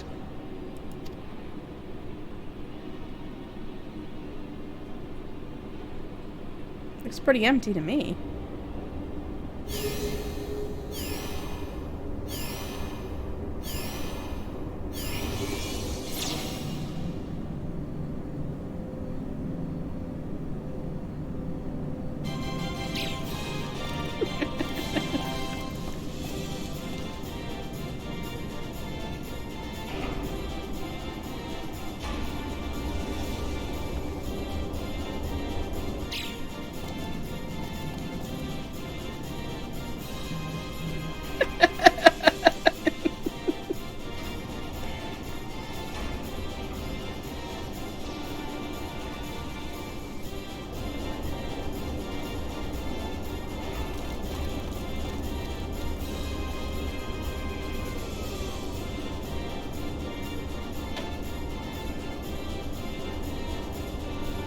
No, they're bunnies. They're little bunnies. You'll see, they're bunnies. Not my nightmare.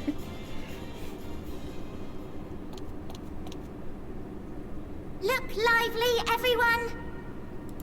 I know. This 1,243rd inspection is a mite ahead of schedule, but it is of the utmost importance.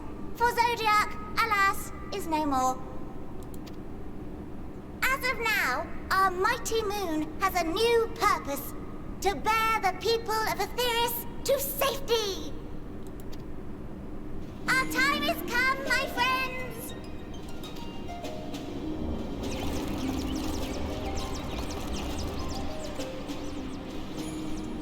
We must be swifter than swift. There is much to do before our guests arrive. I expect your workstations to be immaculate. And don't forget to relay our signal to Aetheris. Questions? Yes? No? Maybe so? No? Then hop to it!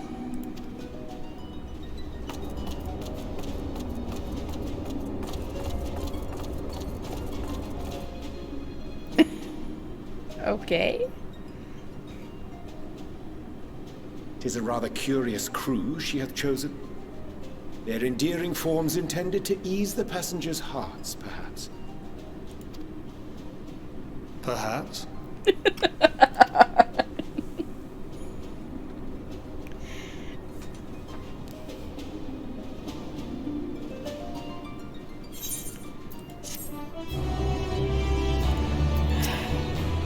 I find Urian J's reasoning somewhat flimsy, but the crew seems amicable enough. Given the present crisis, Heidelin doubtless sought to facilitate cooperation betwixt pilot and passenger. Indeed, 'twould require a heart as hard as diamond to raise one's voice in anger to beings possessed of such profound saccharinity. Saccharinity? Really? They must be the Loporits mentioned in the Watcher's records.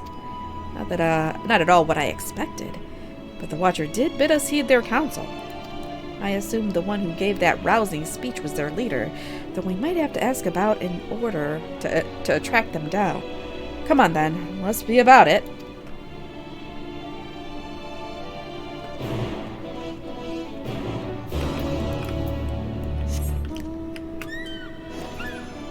This should go much faster since I can actually fly. When you're running up and down these platforms, this is a pain. It's a pain. Chipper Loporit. Oh wait, you can't hear the music. Hold on. The leader of the crew? Not me, I'm afraid. Singing Way is the name. I'm in charge of the construction and maintenance of the atmospheric circulation system. Only the crispest, cleanest air for the people of Aetheris, and that's a promise.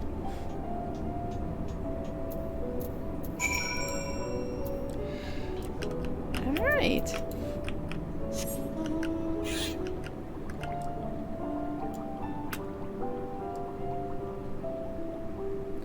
Guiding Way? Dozing Loporit. Leader? No. Sleeping Way. My job is... Perhaps I better ask. Dozing Loporit.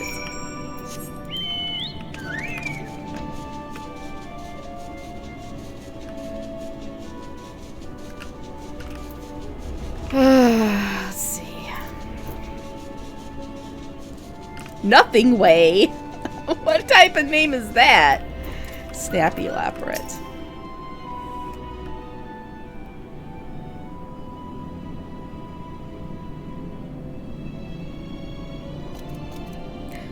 What? How in the...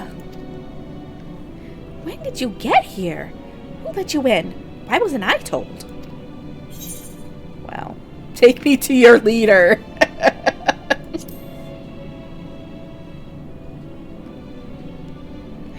Leader?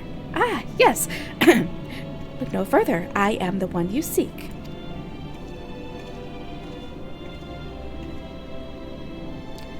Well, well. Looks like you beat us here. Your friends, I take it. Is this all of them?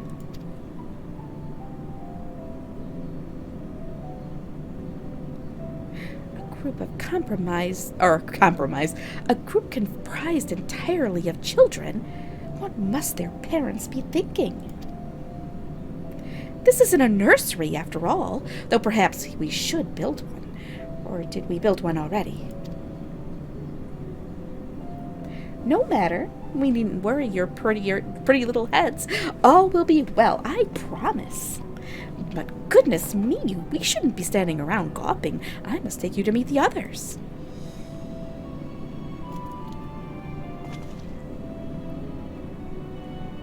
If you could run along back towards the entrance, you'll find a path that leads to the central platform on the upper floor. There's no wrong way to reach it, but it's the large glowing ball at the center, if you should find yourselves lost. I shall gather the others and meet you there. Well then, back to the upper floor it is.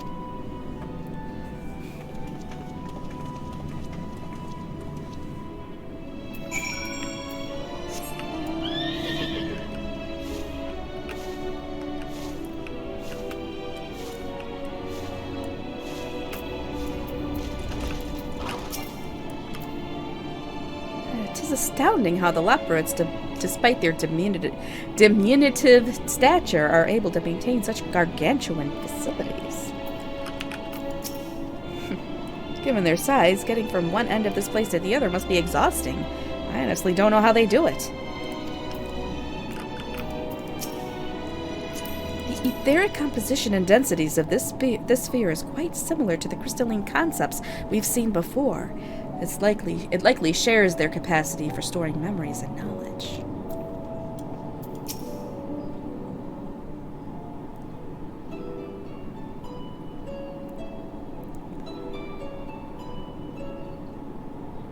Right, of course. Introductions are in order. Ahem. My name is Livingway, and we are the Loperites, created for the express purpose of commanding this ship and bearing the people of Aetheris to a brave new world. More specifically, I am the one whom she charged with the execution of her most vital plans. You might say I'm her right paw. Livingway's the name, map reader and navigator of the heavens.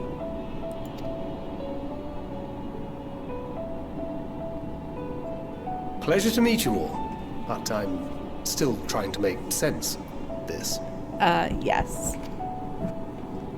Confusion and bewilderment are completely understandable. Fear not, I shall walk you through it. The people of Aetheris, through no fault of your own, I'm sure, set in motion a series of events that, unfortunately, culminated in Zodiac's obliteration. Acutely aware of the imminent crisis, your parents said to you little ones, on ahead while they began the necessary preparations. Your parents.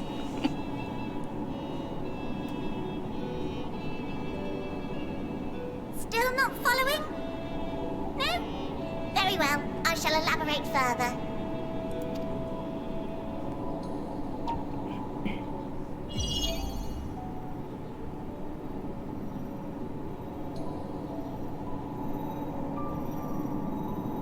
Here, we have Aetheris, your home, and the moon, where we are now.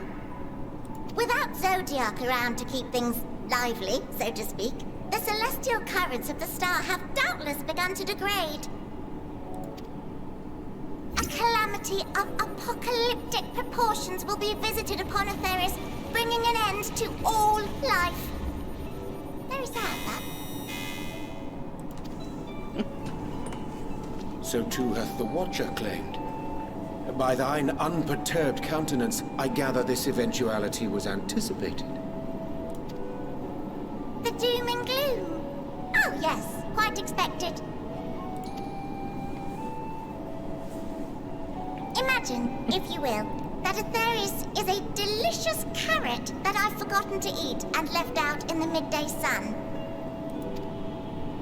The most earnest wishes or prayers will not stop it from rotting to the core. So sadly, there's nothing to be done but to abandon said carrot, Aetheris, in case the metaphor is lost on you, to its grisly fate. And this moon will serve as the vessel to deliver us to a new home. Just so! We will gather up as many people, supplies, and resources as our stores will hold. And then, once everyone is aboard, it's off to another star. Easier said than done, admittedly, for one does not simply hop from star to star on a whim. Which is precisely why we've spent countless years constructing the most propulsive of propulsion systems. They seem very excited about We'll this. make it to our destination in 2 shakes of a rabbit's tail.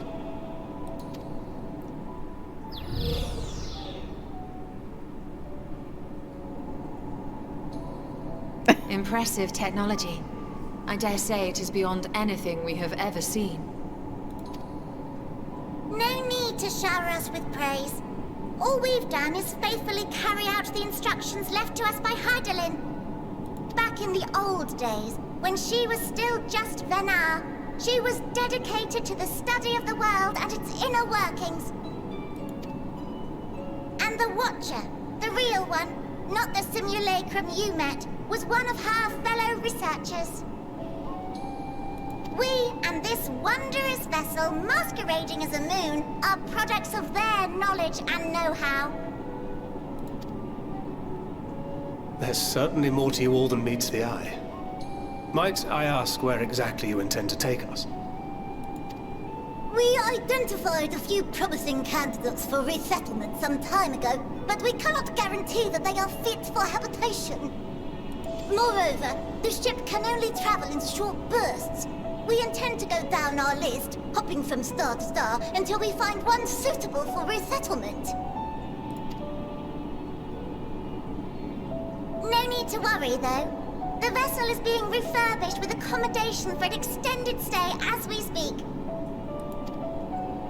While we did have to rely upon outside help to determine what amenities were essential, I dare say we have risen to the challenge. Help? From who? From you and yours! Who else? Each time we woke to perform regularly scheduled maintenance, we were greeted by the resources you sent us. What better way to learn about preferences and proclivities of our present-day charges? Ah, but you're still adorable little children. Perhaps your elders were responsible for the deliveries. I'm not sure what led you to conclude otherwise, but I can assure you that we are all grown men and women. And I very much doubt my elders know this place exists, much less how to send you so much as a starlight missive. What? Then who in blazes let you on my moon? Well, that's kind of a long story. Hydaelyn herself led you here. You don't say! Well, that's really not children. Then why are you so small and stunted? Like little baby carrot people. Well, Amarotines were a great deal taller. In the present day, persons of such prodigious size are exceedingly rare. So, you're saying everyone's not like the Watcher?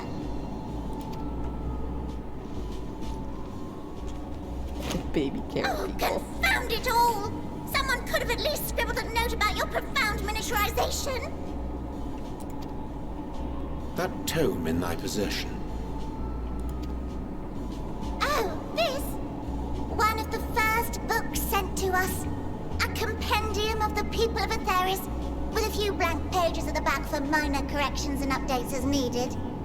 The sum total of our knowledge of your kind is contained in these pages.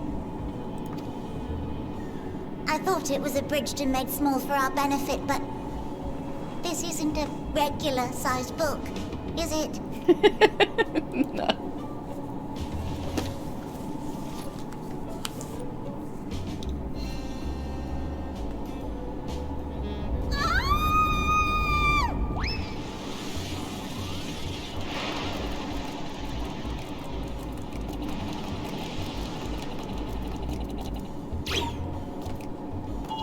Livingway, can you hear me?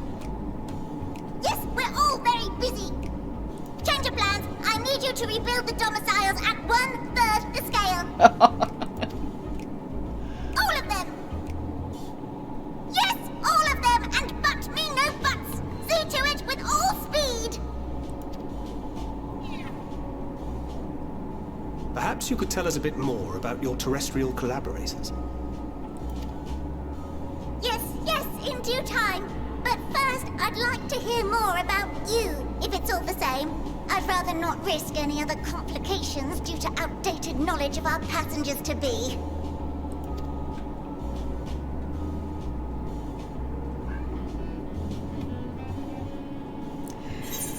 Whew, okay. Hairy situation.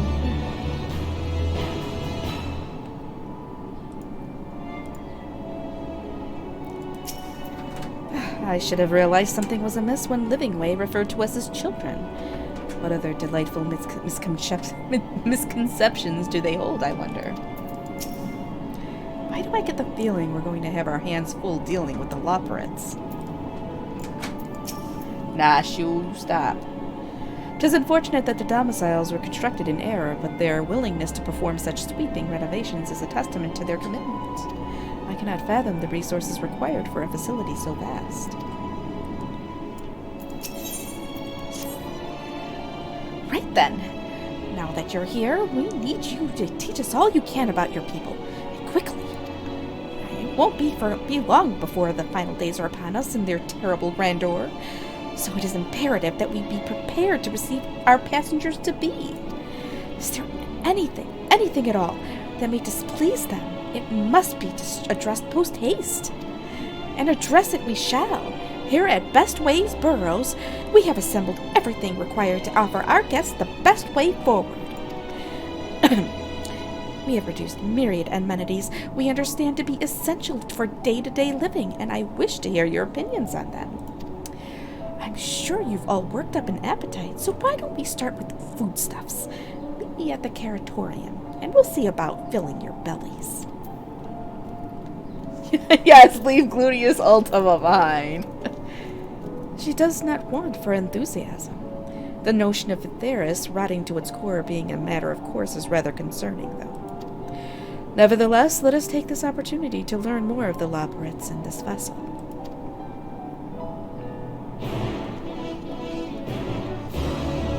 Yes, we're going to the Caratorium.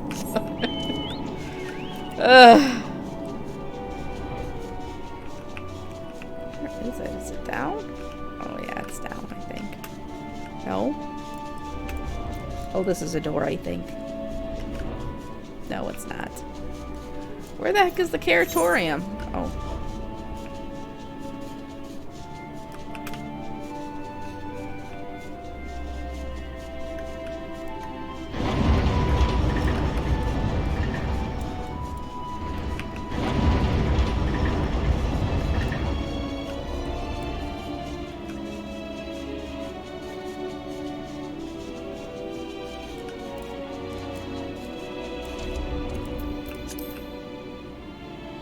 This is a rather big Caratorium.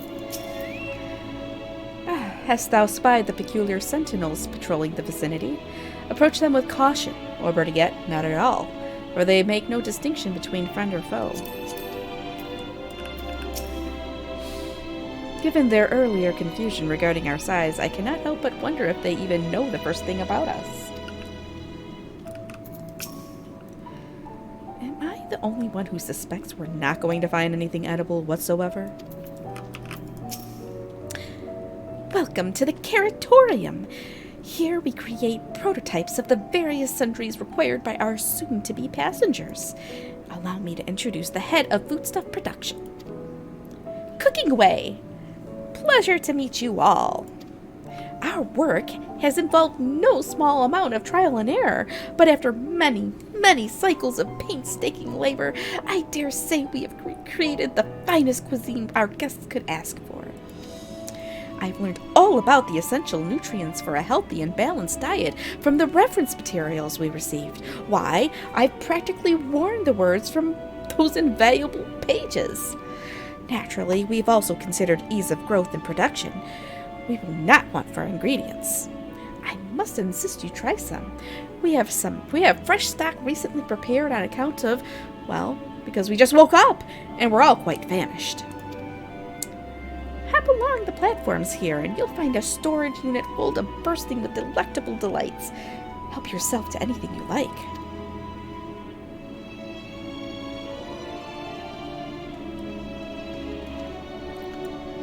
Oh boy.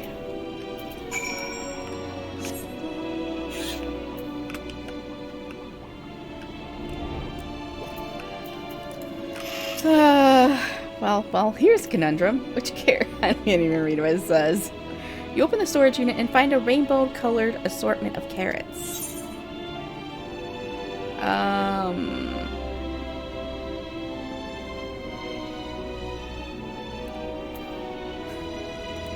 Take a moment to consider. Hold on. Which one? I gotta get the right one.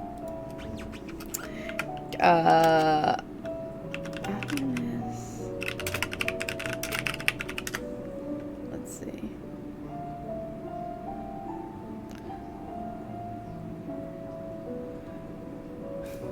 What? Oh man, no, I don't know if that's the right one.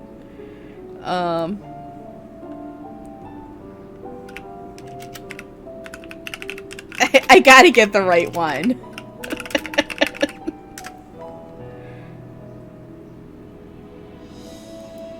Let's see.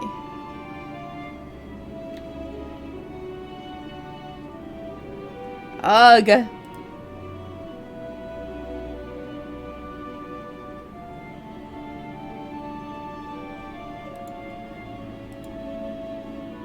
I think is the curious one.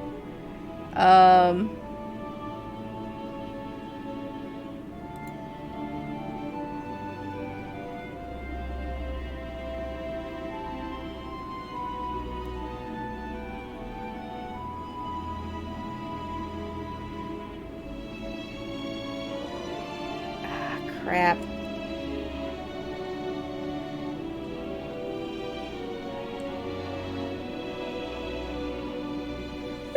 Okay, hold on.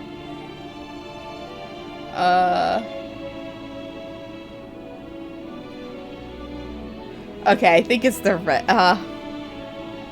the red carrot, I think that's the one. Okay. No. There's not a wrong one. The right one.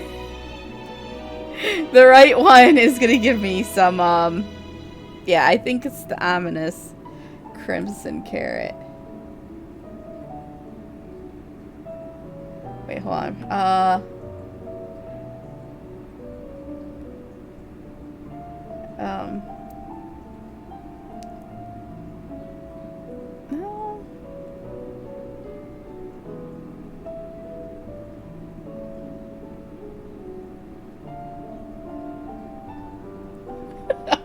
Okay.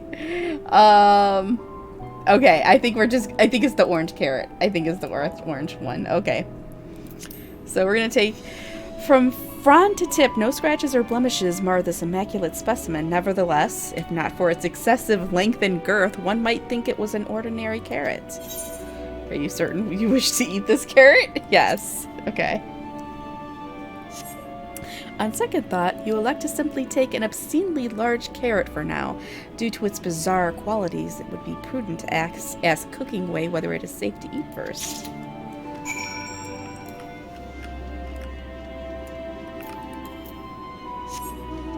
There is no wrong one. I just want to get the funniest one. So, did any of your selections set your mouth to watering? Obscenely large carrot. It's obscenely large. Ah, yes, a fine choice. One of my personal favorites, actually. Please dig in. I'm eager to hear what you think. Oh, boy.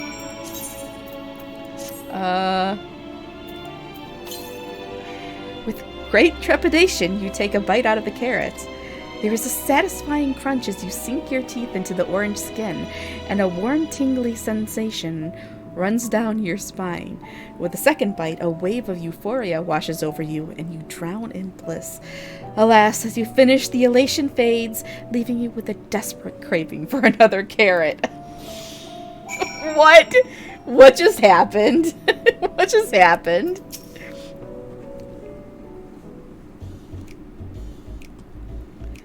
What do you think? And unlike anything you've ever tasted, yes?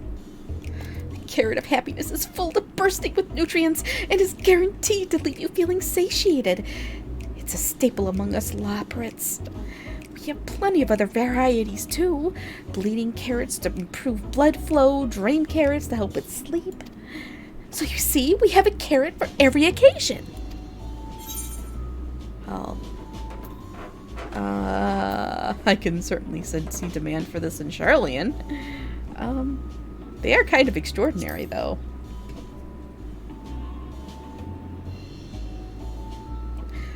Then why do you seem so disappointed? If they're lacking somehow, we need to know. I take it you two had a wide assortment of carrots to choose from and naught else?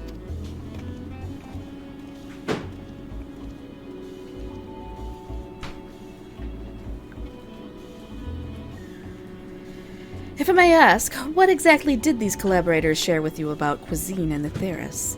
Surely you are aware we have an abundance of dishes and foods you could emulate. Of course we are, but, well, it was only quite recently that we established contact. Even holding a conversation was a struggle at first, so imagine our surprise when they sent a mountain of books and documents with no clear instructions. The sheer amount of information was overwhelming. Wasn't for that encyclopedia I found, we would have been at a loss where to begin. And so we decided, rather than divide our resources to prepare a variety of middling and potentially unsatisfying meals, it would be more efficient to devote our efforts to the production of a single perfect food.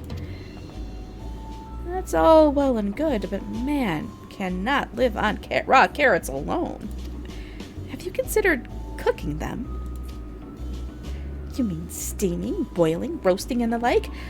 I suppose we could prepare the carrots in other ways. But our primary concern was efficiency, and what's more efficient than sinking your teeth into a carrot fresh from production? A rather strange approach to take for one named Cooking Way, isn't it? Well, technically speaking, Cooking Way isn't my given name. When first created, we were all named in the old tongue, you know, that otherwise impenetrable parlance the Watcher speaks. After we received a great tome of words, a dictionary that is, from our collaborators, we learned your language. Adverbs, gerunds, present continuous verb conjugations, just the basics. Then we found the terms related to our given tasks and used them to form new names. Aren't they helpful? No, not really, but it does explain a great deal. Wherefore didst thy kind deem such a change necessary? When the rest of your people arrive, we want to be certain they understand immediately what each of us does. You'd never be able to pronounce our original names anyway. I see. I hope our critiques, such as they are, were helpful to you. Though if you should decide to preserve flora and fauna from Etheris as well, you would be able to offer the passengers a more balanced diet. Until such a day, one I pray comes sooner rather than later, it would appear there is naught but carrots on the menu. Just carrots, that's it.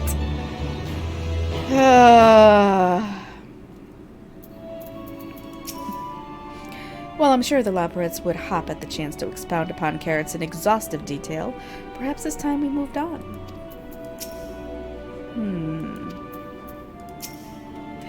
I hate to admit it, but I did rather like the carrots. Thancred liked the carrots. The one that was extremely long and girthy, he liked it. I think we've had our fill of carrots for now.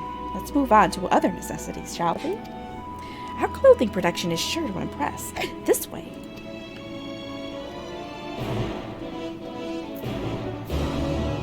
Styled a hero. Let's see.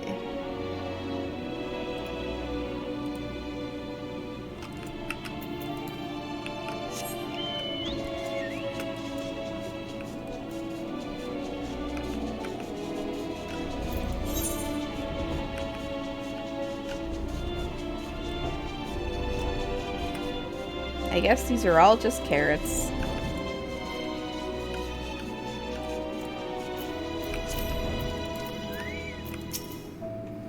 Do you suppose the clothes they prepared will be as grossly oversized as the carrots? Maybe. Garments born of the heavens, crafted with methods ancient and forgotten, dress befitting we who walk in shade, stewards of the esoteric. Okay, Ariadne, I think you're getting a little too much into this. It's hardly Sunsilk's tapestries, but perhaps we'll be pleasantly surprised. Here we are, the apparel production station. We've chosen to employ more traditional methods for this task. Creation magics. Heidelin, in her infinite wisdom, blessed us with the selfsame affinity for her magic her people possessed. We have other amazing talents, of course, and I know you're dying to hear about them, but I will regale you with the details another time. That said, we did run into a spot of trouble at first. Our magic alone was not sufficient to see our work done. In the end, we discovered crystallized ether was a wonderful catalyst that could provide us with the extra vis we need. My, how resourceful. The sweet sound of recognition. You will also be impressed to hear we've read all about your habit of changing attire to match your chosen profession. For the sake of efficiency, I presume. This has also been taken into account with our designs. But why take my word for it when you can simply try on our clothes? Make yourselves known to the workers and they will see to the rest. Oh boy, I have a feeling this is not... this is not gonna go well.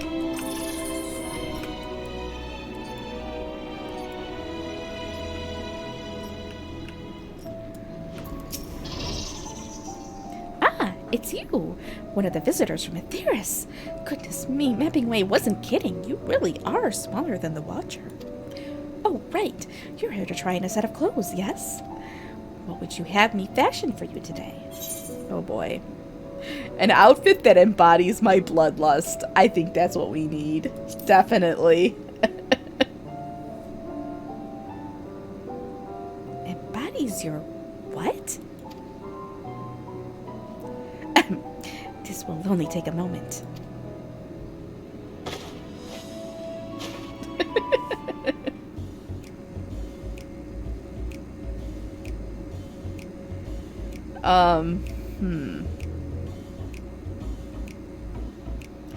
There we are, all finished. A perfect fit, if I do say so myself. I would be lying if I said I understand what bloodlust is, but I assume it's something you enjoy. I made certain the clothes are flexible yet sturdy enough to endure whatever it is you plan to do while wearing them.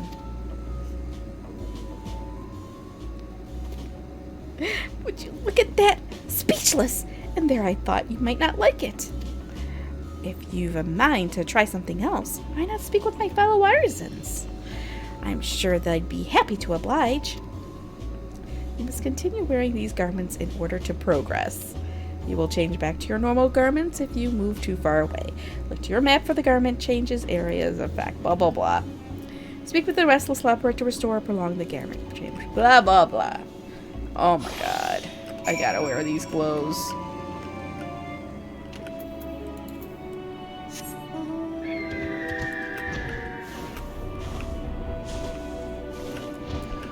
Oh boy, can it get any worse? Any worse? Ah? No one said you'd be coming. Or how can I help you? You wish to try on my clothes? Really? Of course. It would be my honor. Did you have anything in mind? Well, got anything with a little more flair? think I can handle that. Let's see. This should do.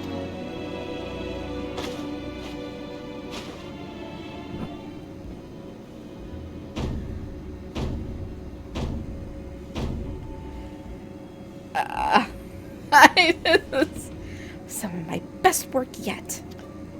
Times and tastes truly have changed. It used to be so rare for anyone to request clothing with a focus on form over function. Thankfully, I had a spare concept for robes made using a different fabric. I think it looks rather fetching. I was worried how the concept would turn out when put to the proof, but it looks stunning on you. Won't you go and show Livingway? I'm sure she's eager to see what we've come up with. Oh, God. All right. Yes, Totaro needs to teach them some, yeah. Ugh.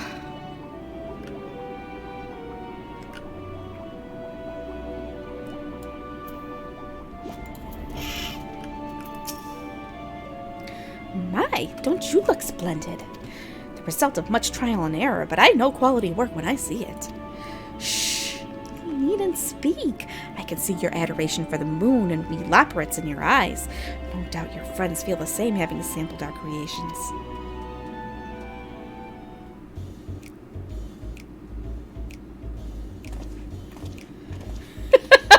This is not...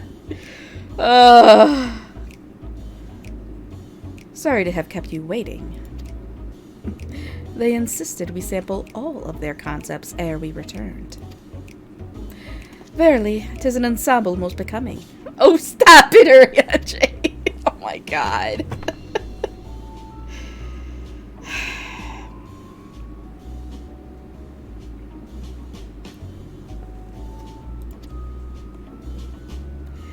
I think it's past time we return these clothes.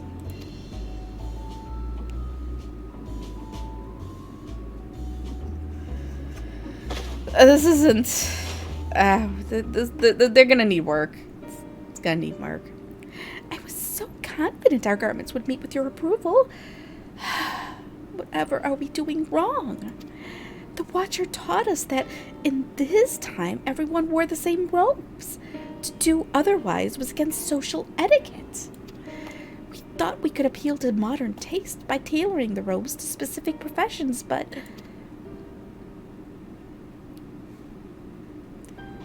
Please, you mustn't be so hard on yourself. Should we resort to evacuating the people of Aetheris, they will most certainly have need of your attire. 'Tis clear you spared no effort in addressing our needs, but you must understand that we are not quite so homogeneous. Speaking for myself, what I wear now better suits my tastes, even if it is of inferior make. But there are others whose choices may be influenced by traditions or personal experience. Rather than make assumptions for the whole, you must consider the individual and their potential differences, or preferences. I fear we've underestimated the complexity and diversity of your people. Even if we memorized every tome we received, I doubt we'd have fared much better. Maybe we're doing you a disservice trying to shower you with our baubles and frippery, thinking it was for your benefit when you'd be better off on your own. There are some who might agree, people who prefer to keep others at arm's length, even when they know they shouldn't. As one such former fool, I'd like to ask you a question. This plan to evacuate and escape the final days, did it account for the reflections of the source as well? Not that I'm aware of.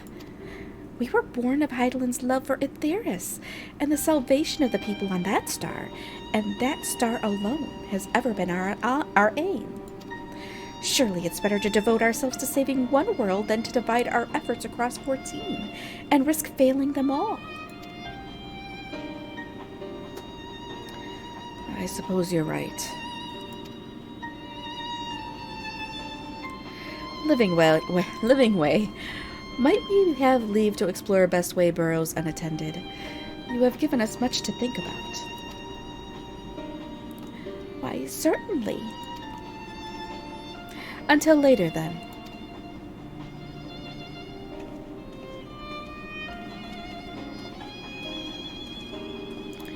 If I may, I should like to accompany thee a while longer. Really? I mean, you're more than welcome to. There was actually something I wish to speak with you about. Let's be off then, shall we?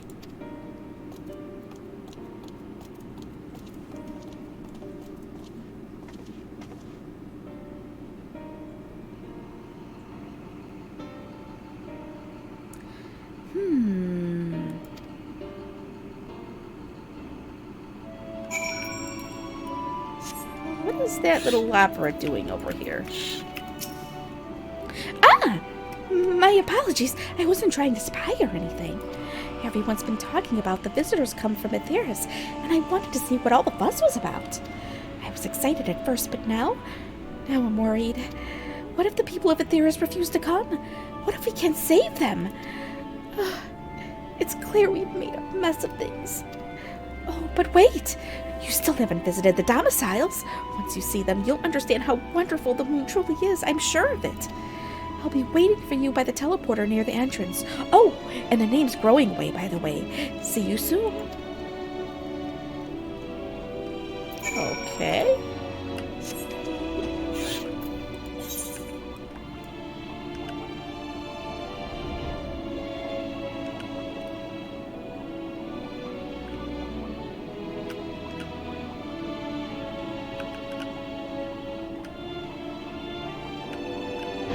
It is so much nicer to just fly around. I'm just telling you. It took us so long to get through these quests. Because when you actually... This place is huge. And when you had to actually run and walk on it, you know, to get everywhere, it took forever. Yeah, here we go.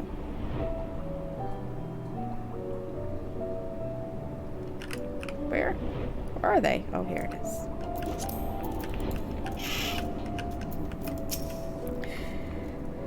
You're here. You're really here.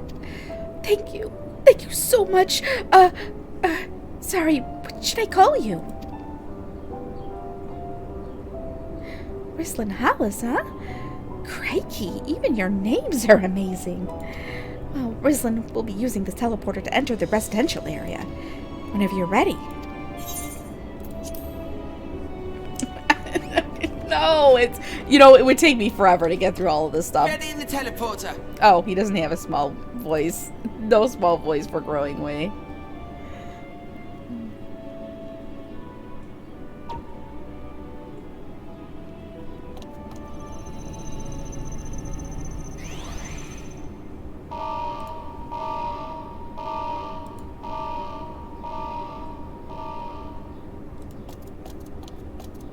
Huh? Access to living quarters restricted due to reconstruction. Then where is it? Oh no! Uh-oh. Uh-oh! Welp.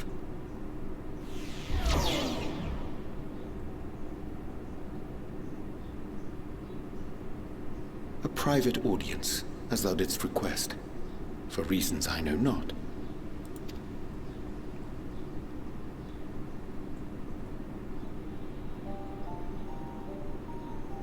Just a precaution. I'd rather I didn't have to ask the question at all, but I take my responsibilities very, very seriously. Do you and your friends, by any chance, find our accommodation wanting? Be honest, brutally even. 'Twould be ungracious of me to belittle the efforts of thee and thine. Lovely sentiment, really. But the disappointment is writ plain on your comrades' faces. It's all the more frustrating since no one will come out and say what they find wanting.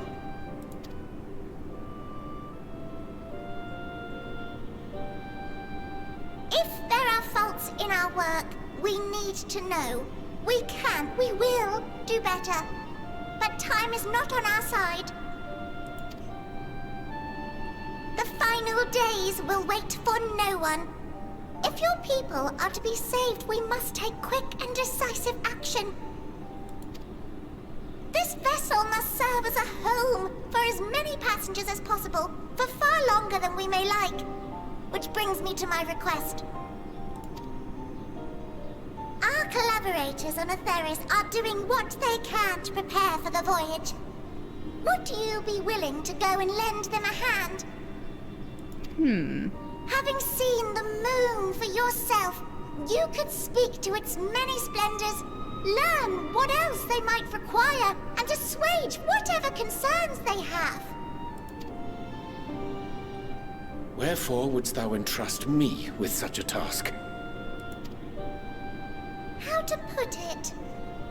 You're the only one who appears not to be wholly unsatisfied with our work.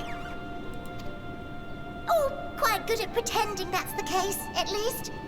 Calm, collected, tactful to a fault. Very particular with your words, too. You understand that, in the face of great danger, one cannot pursue perfection at the expense of practicality. The difficult choices must often be made for the greater good.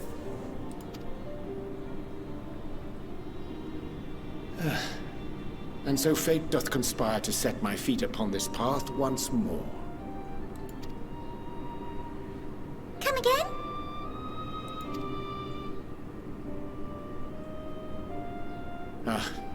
Idle musings. 'Tis no trifle thou dost ask. Yet full well do I understand the urgency and necessity.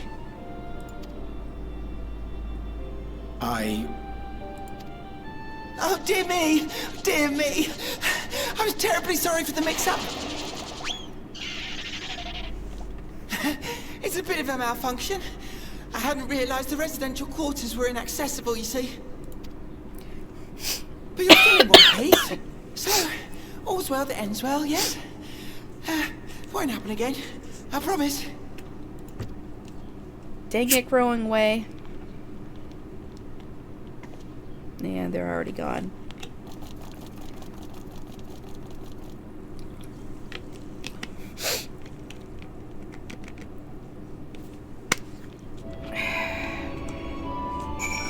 Dang it.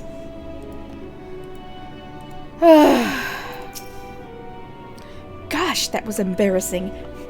I promise to be more careful from now on. Since the residential quarters are closed for now, I've rerouted the teleporter to allow travel between floors instead. Hopefully it proves useful in the meantime. A shame you couldn't see it, though. You really would have liked it.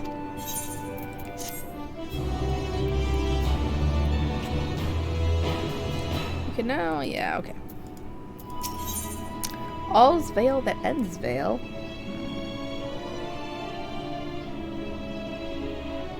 Yeah, I think we're gonna do a few more quests here. Let's see. Alright. I know where we're. Well, I know, VB10, but gotta keep watching. It may not seem like it, but we've been planning for this far longer than I care to admit. Each time we woke up, we'd have long discussions about how to save as many of you as we can. Felt like everyone had an opinion on this or that.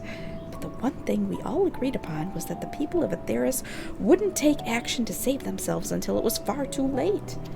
That's why we've strived to make this moon a vibrant, magical place they'd happen the chance to visit, rather than waiting for the flames of oblivion to get them off their tails and force them to accept our invitation. The residential quarters may not be up to the necessary standards just yet, but there are plenty of other places worth seeing. We've already had a look around the Curatorium, but wait until you see, or you've already had a look, but wait until you see what's waiting for you at the end of east end of the borough. Follow me. East end of the borough. Yeah, but I wanted to follow Urian J. Let's see what he's up to.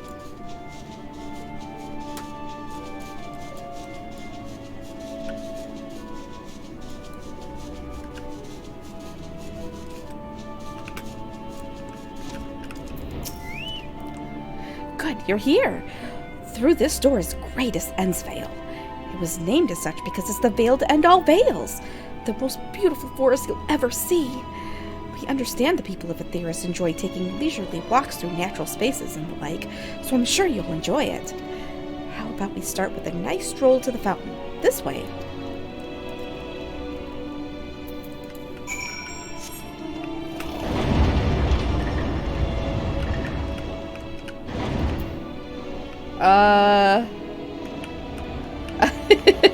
This doesn't look like a park, a forest. Oh my gosh.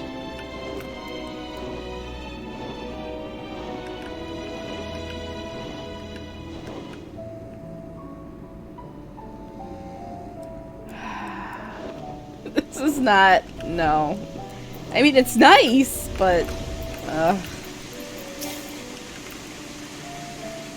So, what do you think of the forest? Isn't it positively pleasant? Simply sublime? Well, I couldn't see the forest or the trees.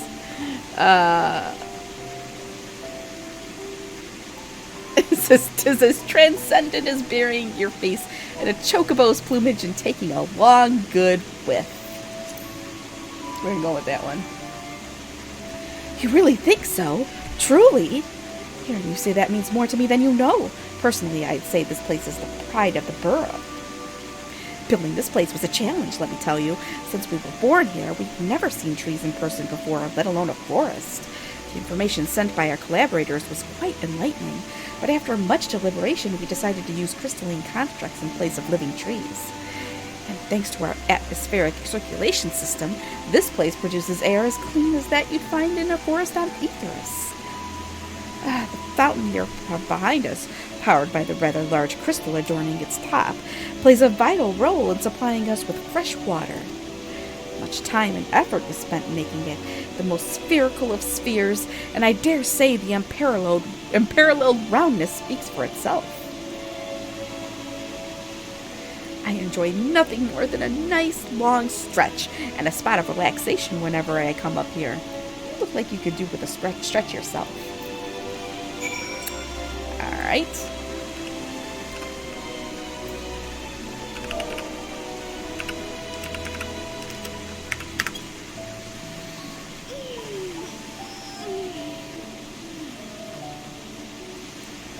That's the spirit. I feel more relaxed simply watching you. A sight worth the many years spent building this place. If it's not too much to ask, it's always been a dream of mine to take a walk through this forest with someone from Aetheris. Could we maybe...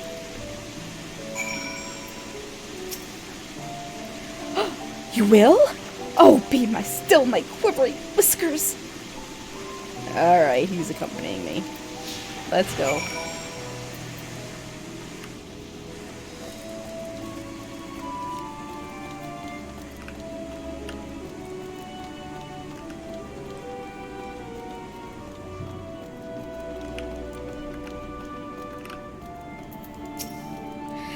Thinking, Rislin, that I could be more helpful to you by teaching you a little about the moon and what it is we do.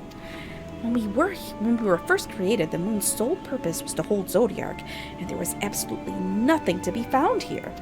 Eventually, Hydaelyn gave us our first task: furnish the moon with propulsion systems capable of facilitating travel to other stars. It sounds impressive, and I suppose in some respects it is, but it was only possible thanks to all the knowledge Hydaelyn shared with us. We also had a lot of time to get it done. 6,000 years, give or take. But anyway, let's keep going.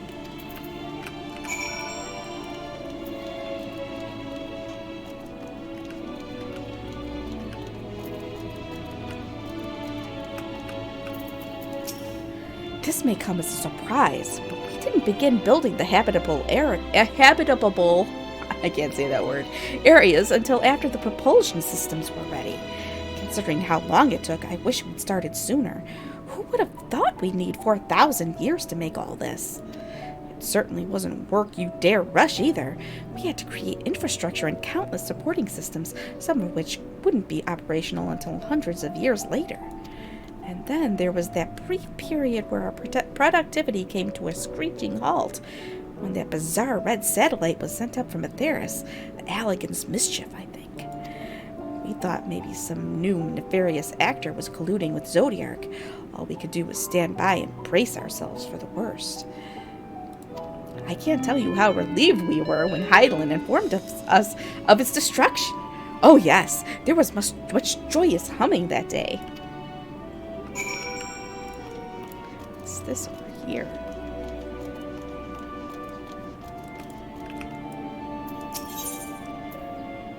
Ask if you can taste the rainbow crystal. What? No! I'm not sure what it is you do with crystals on Aetheris, but we don't eat them, and certainly not this one. It's possessed of all 6 elements: wind, lightning, fire, earth, ice, and water.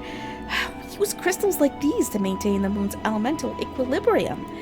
It's worth mentioning, though, that because of Hydaelyn's influence, being the embodiment of tranquility and stasis and all, manipulating the elements here is different than it might be in Aetheris.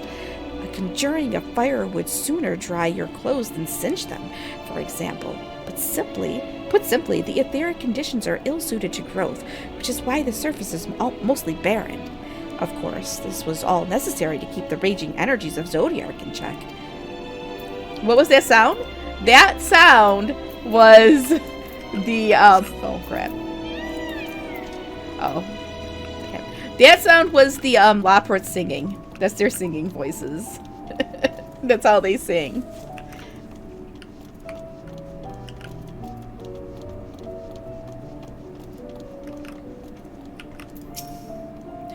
Say, do you notice anything peculiar about the treetops? I mean, apart from the fact they're massive crystals, not trees. I'll give you a hint. It's the golden rings emanating from the glowing spheres. Along with the device fixed near the ceiling, they fulfill a role similar to our sun, and do so better, even. The sun and similar celestial objects in the great expanse radiate energy that is harmful to your bodies. These rings shield you from that energy, while allowing you to bathe in the perfect amount of sunlight, or rather a close approximation of it. Pretty impressive, wouldn't you say?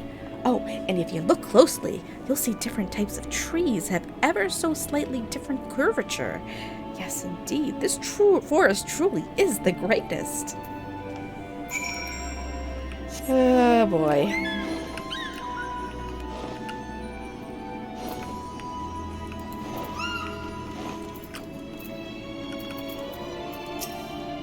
There was something else I wanted to tell you about. Oh, right.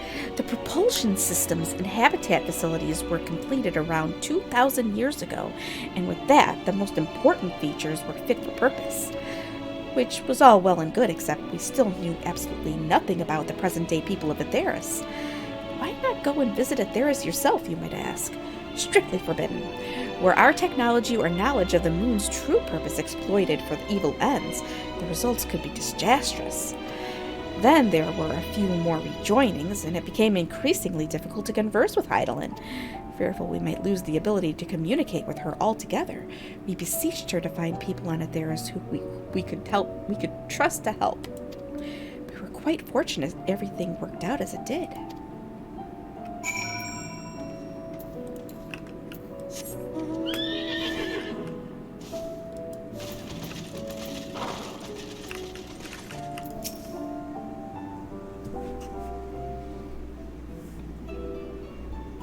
With the exception of routine inspections and maintenance, we remained asleep and waited, hopeful Hydaelyn would find someone who would help us. Eventually she did, and though her power was waning, we were able to speak to them directly for a short while. We shared with them everything we could, including our knowledge of the heavens and a means to travel here to the moon.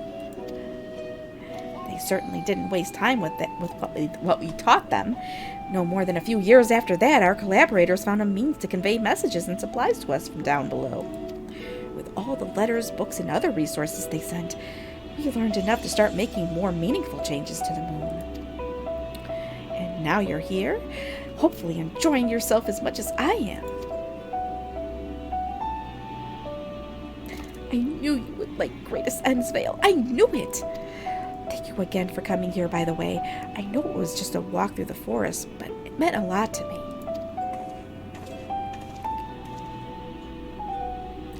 There you are.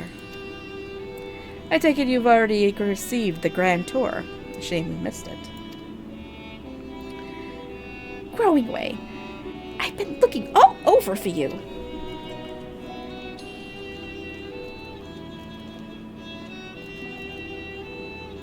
Oh, is this about the teleporter to the residential area?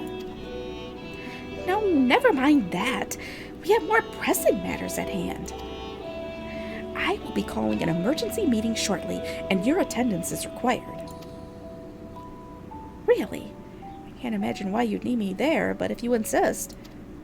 We won't be away long, so you all are more than welcome to continue looking around the burrow. Now, come along, Growing Way.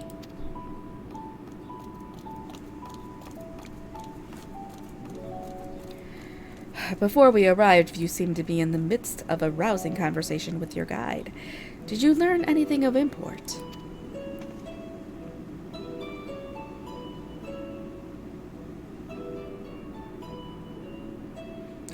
They've spent 12,000 years preparing for this? At the appointed hour fast approaching, I can certainly understand their restlessness. But still...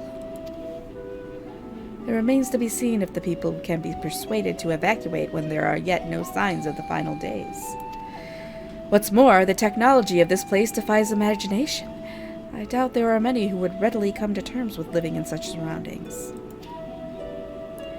Whoever these collaborators are, unless they are possessed of the world's most charming personalities or a means to forcibly evacuate people, they will meet with a great deal of resistance.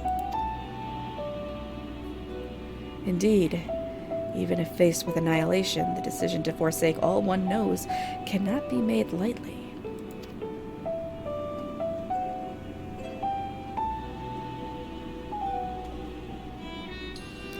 Forgive me, my friends, but I must beg your leave. There is another matter which yet begs for mine attention. Of course, we can accompany you if you like.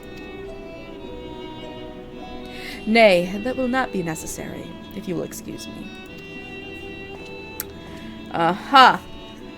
Ariane J keeping secrets again. Always keeping secrets. Huh? What do you suppose has suddenly tickled his fancy? 'Tis clear now that difficult decisions lie ahead of us. Preparation for the evacuation of Aetheris is indeed crucial, but I am not yet willing to forsake our world and its reflections, and I trust I am not alone in my reticence.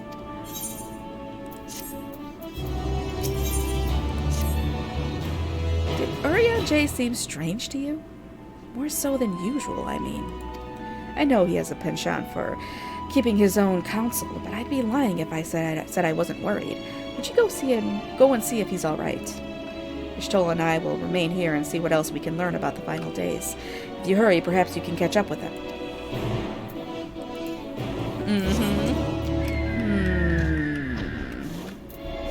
Sneaky. Back to old tricks! That's the name of the quest, is Back to Old Tricks. Oh hey, I got Mapping the Realm.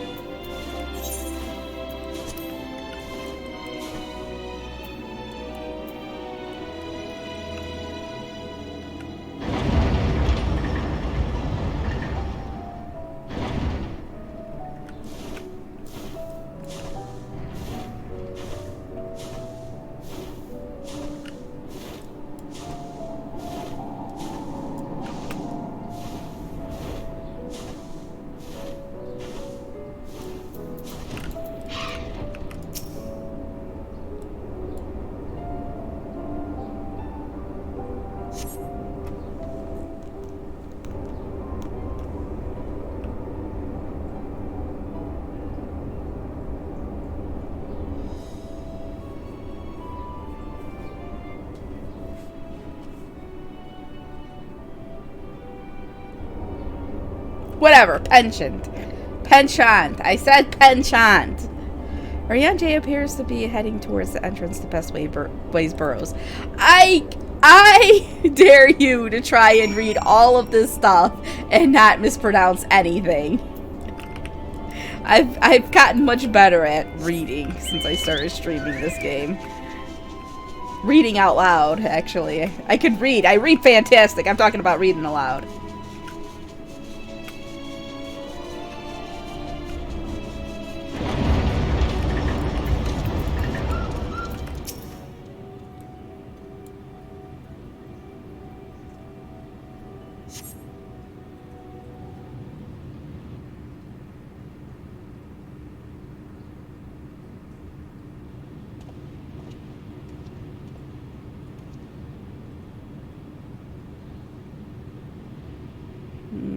Sneaky, sneaky. Urianger ventures off into Mare Lamentorum for reasons unknown. You must tread carefully, else he might sense your presence. Oh, great. Another one of these stealth missions. Follow Urianger from a safe distance. The objective will end in failure if you are noticed or if you fall too far behind. Yeah. Okay.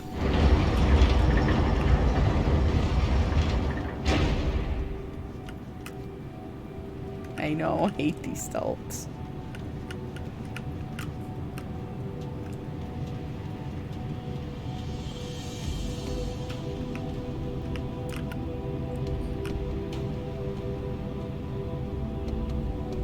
I know he's gonna stop. Yep.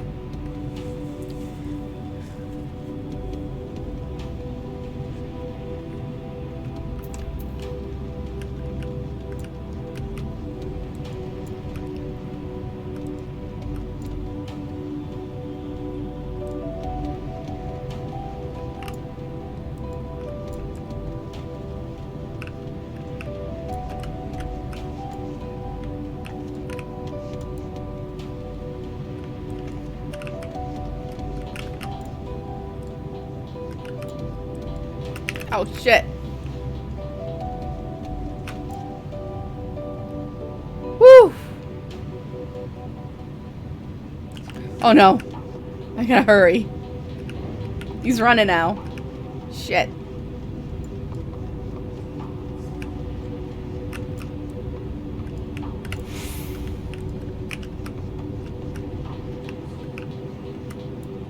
Oh, God. Oh, God. Go back. Go back. Damn it! Rizlin is on the matter! Damn it! Yes, you're being sneaky! Fuck, Urianger, why you gotta fucking follow you and do all this? We're at back to old tricks.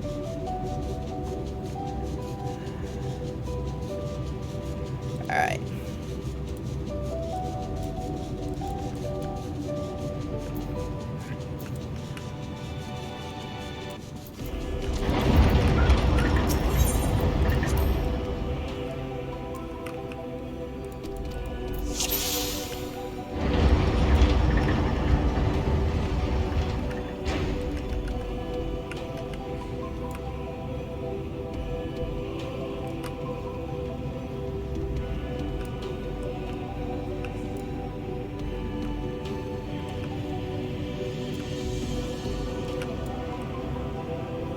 Alright, he's gonna turn around up there.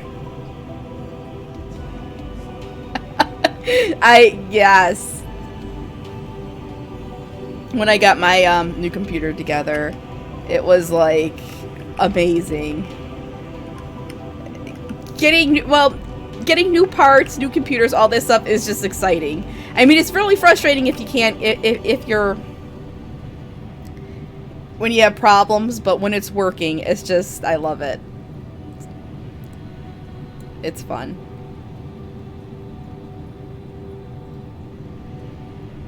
Alright, is he gonna stop?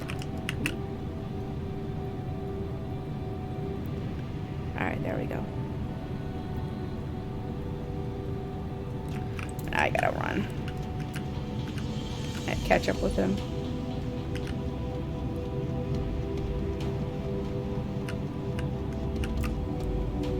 And he's gonna turn around up here. I know he is.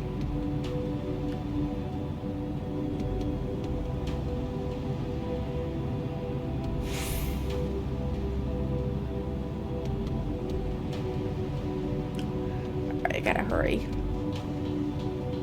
I get too far behind.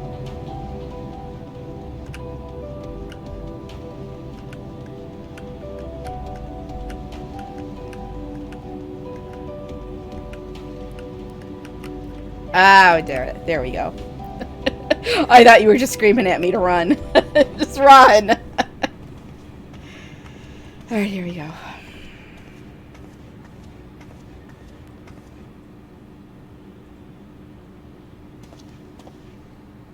Thine arrival is timely as ever.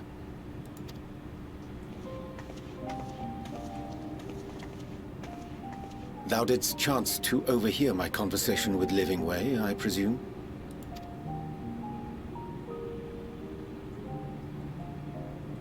'Twas not mine intent to move in shadow. Nevertheless, I have been asked to do that and more yet again.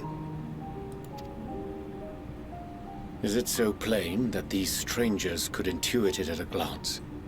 My capacity for silence and secrecy and duplicity. When Grahatir did contrive to deliver the first at the price of his own life, I was complicit in the scheme. A sacrifice averted for a mercy. Would that I could say the same for Minfilia. One life for one world.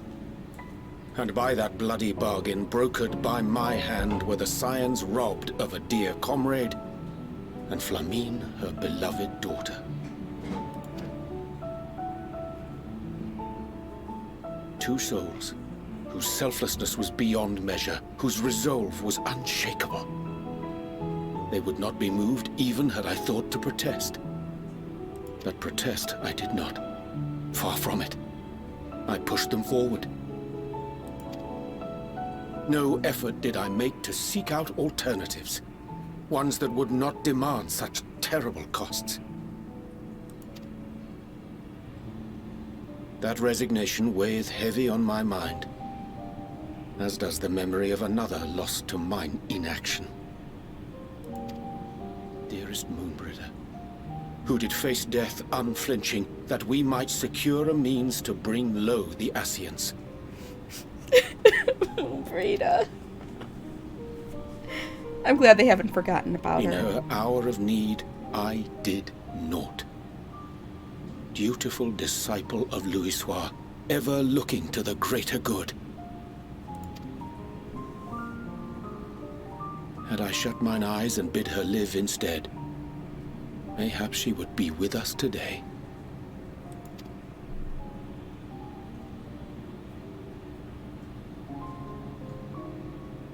Selfish wants, born of everlasting regrets.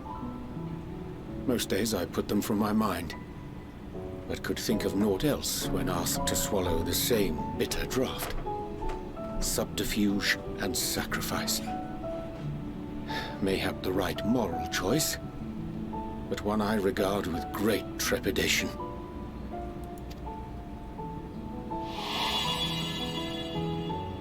The calamity of Amarot was a tragedy beyond reckoning. One which must never again come to pass.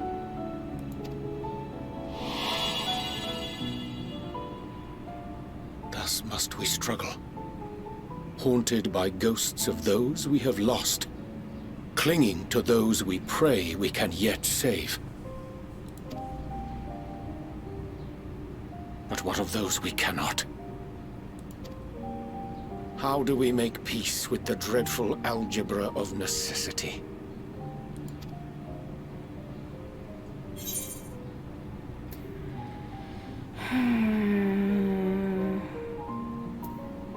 Sometimes there is no right answer.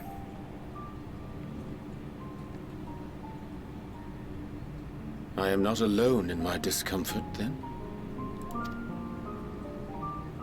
'Tis surprising.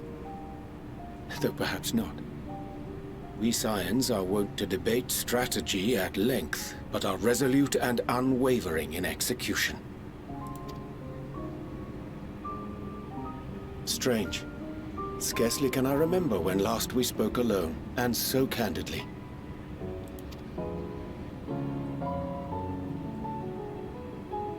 I thank thee. For all my supposed skill with words, I find it difficult to express such private thoughts. I have to say. As for the Loporrit's proposition, I will take time and consider how to respond. 'Twould be to our mutual benefit if we could converse more openly with our aspiring caretakers. A concern I should be glad to address on the Scion's behalf. To dispense with all pretense and bare one's heart to another is a frightening thing indeed. But we cannot move forward ere we take that bold first step. A lesson I have learned many times before. And today.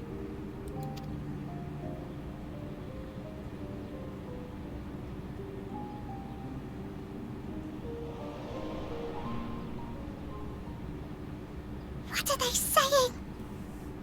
Curse these ears! I've heard bugger all! No matter. We've got our plans.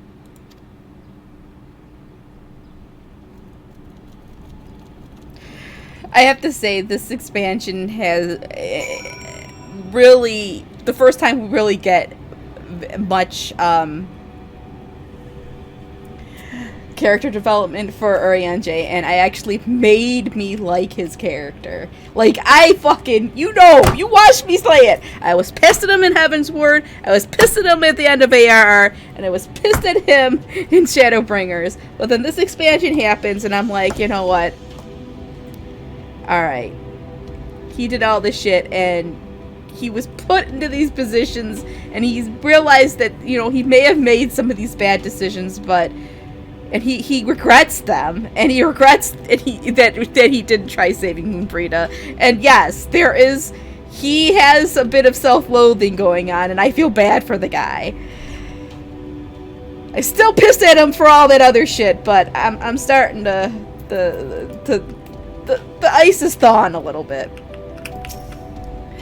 In truth, my reason for traveling hither was to effect a plan of mine own, a plan which may pave a way forward for us all. May, I say, for there is no guarantee of success.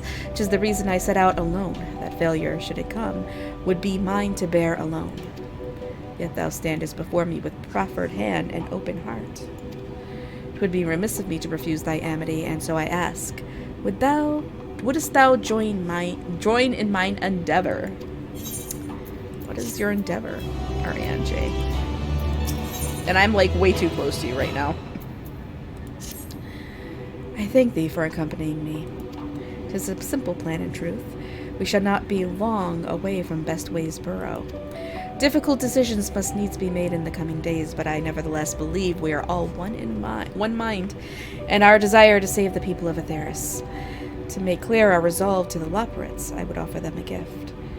But its making doth require a most singular ingredient. What? Why are you making that face? I'm just being friendly. I'm just being friendly with Urianger. It's fine. Ah, an abundance of sponjoy. Excellent. I chanced to spy this aggregation when crossing Zodiac's erstwhile prison. Using a spell taught to me by the Numo, I believe these shall suffice for the gift I would fashion. The magic requireth considerable concentration, however. Might I prevail upon thee to stand watch whilst I perform the incantation? Personal space. Oh, well, come on. We've saved each other's butts time and time again.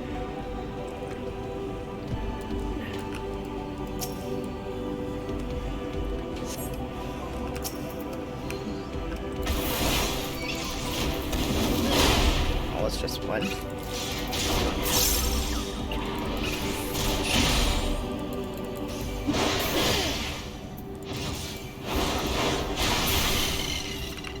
More? Oh, more is...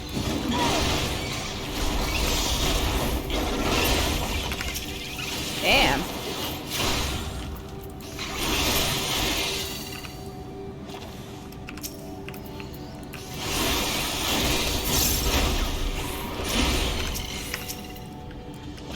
Alright.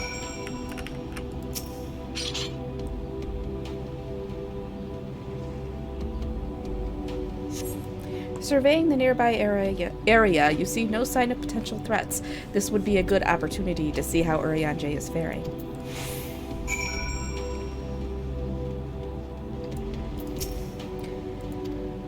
Urianger remains fixated on his work.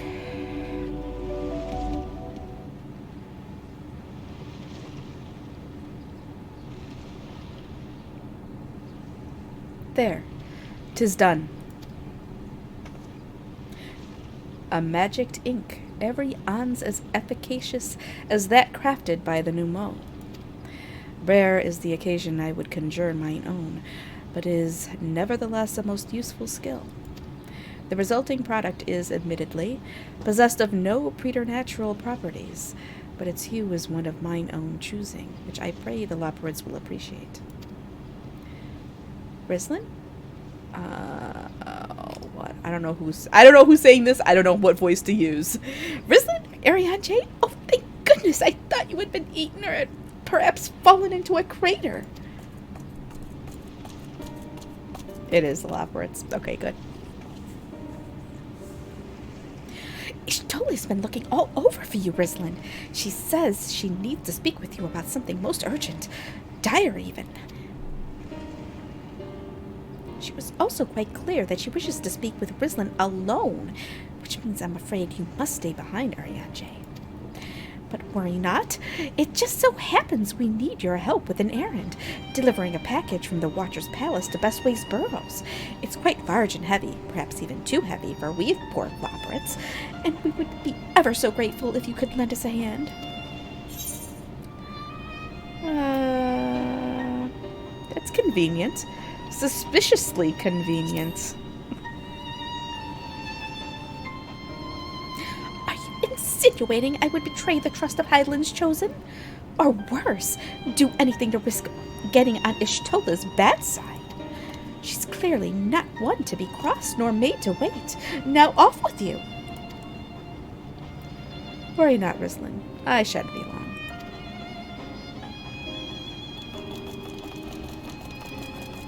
Lies. All lies. Yep. Alright, let's see. I think Ishtola might be done with all of this. She might be done with this messing around and wants to get back down to Aetheris, which is clearly what our planet is called now, and figure out how to save it. What the heck?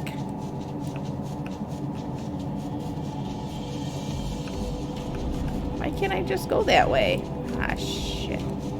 I guess I can't. Oh, I gotta go through the door. What did you learn about Final Fantasy XIV last night? That there is the, well, you better make sure you go into, you go into the, oh. Okay. Yes. Yes, avoid Limsa at night. Yes. Although whenever I'm streaming and I happen to go through there, I have to look around and just see what's going on, because sometimes you see some interesting things. Oh boy. Yeah. No, but you better, it's Make It Rain. So basically, if you haven't done any of the Golden Saucer stuff, go do a bunch of that stuff, because you're gonna get double, coins. Yeah, there's a little bit of ERP going on in Limsa, like, at all times. Although sometimes you get funny stuff, like you'll see people just standing around, just, I don't know, it's just funny.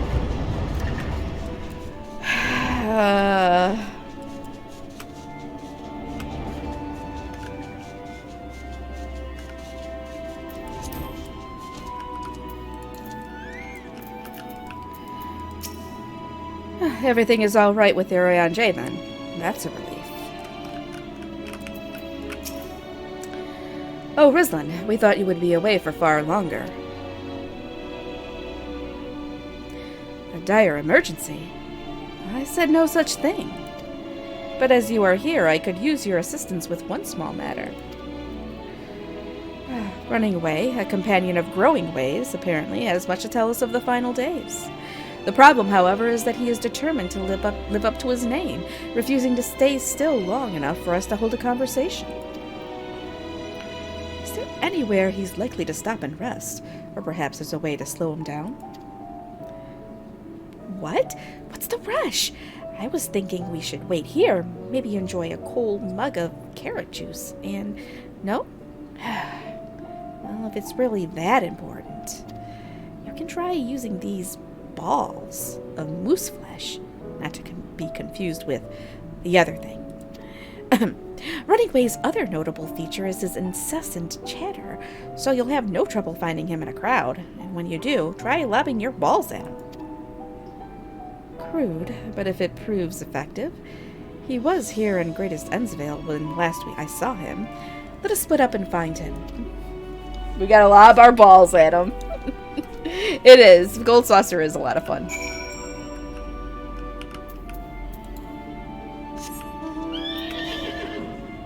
I've got, actually, I'm just saving up. I don't know what I'm saving up for. I've got 1,007,000 MGP right now, so. Yeah, we gotta toss our balls at them. Search your surroundings for Running Way. You may blah blah blah. Yeah.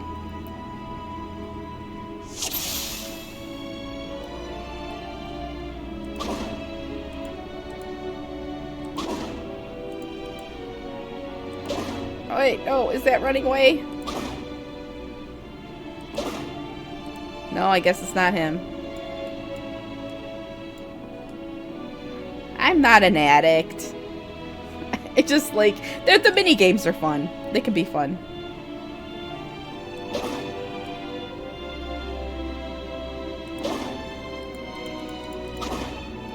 Oh, I got him. Oh no, it was an unassuming one. Ugh, what happened? Shit, I failed. I don't know who Running Way is. I gotta hurry this up. I gotta finish up these quests because I gotta start dinner. I gotta start dinner soon. Who's this? Running Way? Ow! That's smarts. If this was meant to be a joke, it isn't funny. Alright, I guess I got him. They were all running! There were a bunch of them running.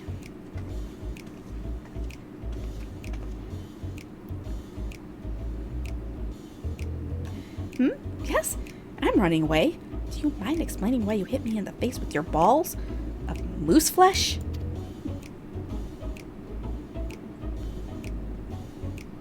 I'm highly knowledgeable about the final days. Ha! That's the most ridiculous thing I've heard since I woke up. Who told you that joke?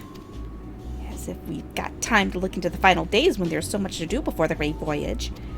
It's true that Heidelin did impart to us some knowledge of the event, but I know about as much as any other Labyrinth around here. Less, probably. I don't know why anyone would think it's funny to go around telling people I'm an expert, but they better hope I don't get my paws on them. Sorry I couldn't be of more help, but if there's nothing else, I've work to do. And I'm off.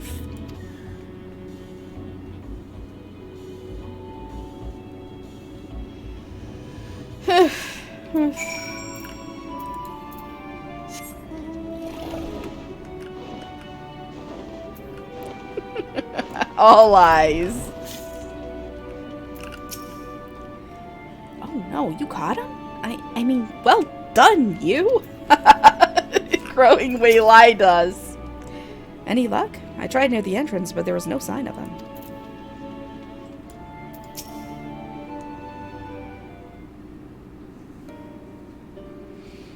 I could find neither hide nor hair of him. How did you fare? So he knows no more than the others. Care to explain yourself, Growing Way? Well, you see, I misremembered. Yes, that's it. I misremembered. Terribly sorry about that. Afraid I'm drawing a blank, though. Try as I might, I can't remember who I was thinking of. On an unrelated note, what of Ariane J? I assume you spoke with him earlier. But did he say when he'll be returning?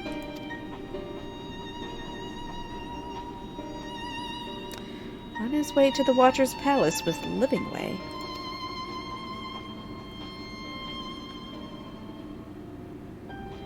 Between Growing Way's sudden lapse of memory and our lack of other leads, maybe our time would be better spent lending Ariane J a hand. What? Now, hold on a moment. It's all coming back to me. Yes, I remember. The information you're looking for is in the archives.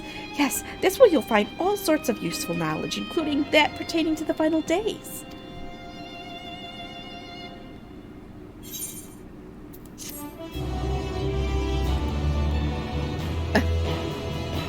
I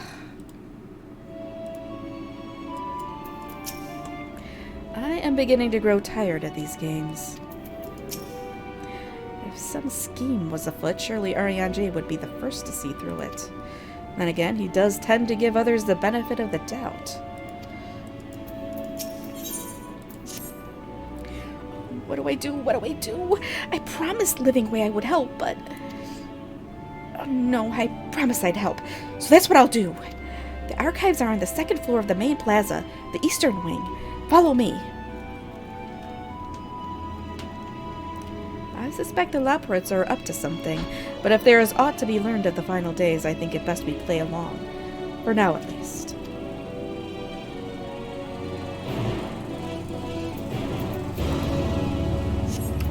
We're almost done with the rabbits for now.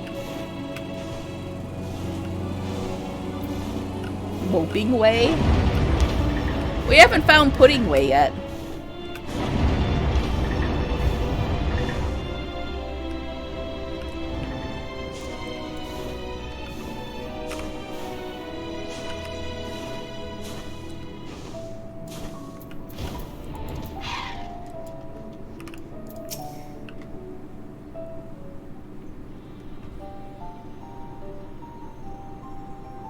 Uh-oh. You guys, is stream still going through? Yeah, it's still going through. Reload my player. There we go. Alright. No, it doesn't have pudding, but he certainly likes it. The archives are right through this door, but it seems to be locked. I guess we'll just have to go and find whoever has the key. Growing Way, enough. If you have naught else to tell us of the final days, you need only say so. We can ill afford to be wasting time here, as you well know. Did you yourselves not tell us we must act quickly? Yes, we did, but the moon was to be a perfect paradise for the people of Aetheris, and we're running out of time to make everything ready for their arrival. We hoped you'd see the wonders we have to offer, but you found nothing but faults and flaws in our work. Only one of you saw our potential, so you others must be kept here. Ah, so that's Living Way's game. Run us about in circles, and failing that, lock us away so we can't put the planet at risk. Everyone except Urianger. He understands what is at stake, what must be done. I fear you've misjudged us, Growing Way. Never have we just decried the notion of using the moon as a means of escape. What now? I'll call her back after the stream. That said, my heart breaks at the thought of abandoning Aetheris and her reflections to their doom. If there is a way to avert the final days, I wish to find it. We all do. We may fail, but our efforts would never be at the expense of your plans. But why would you take that risk? There's no room for ifs and maybes now. The people of Aetheris will escape here to the moon. They'll be safe, and we'll finally get to see all their happy, smiling faces. I'm sorry, but we can't let you leave. We just can't.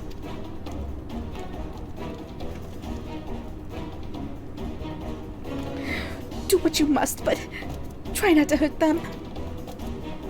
I'll be back in a moment. Don't do anything rash while I'm gone.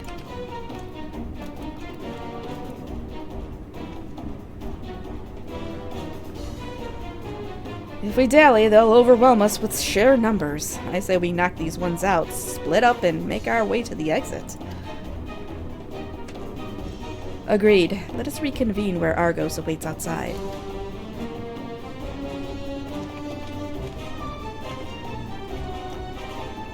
Oh, great. They'd leave them all to me.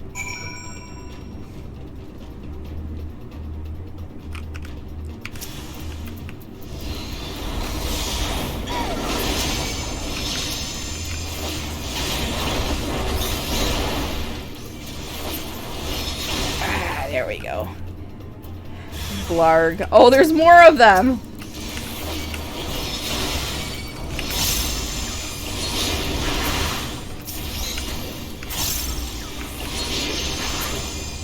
She's too powerful.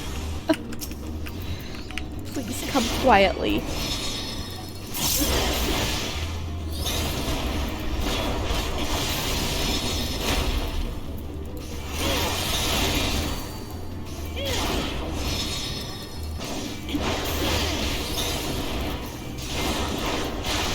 I know. I'm just beating them up. We have to save them.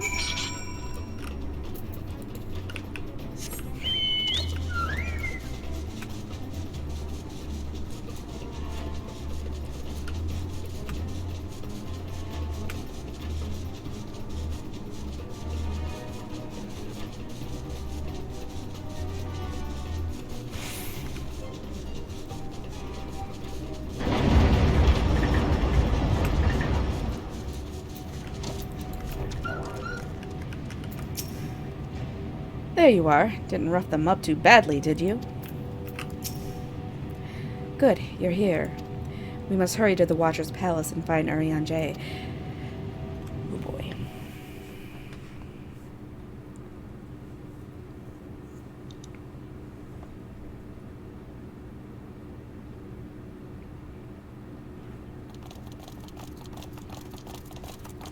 And what, pray tell, do we seek at the Watcher's Palace?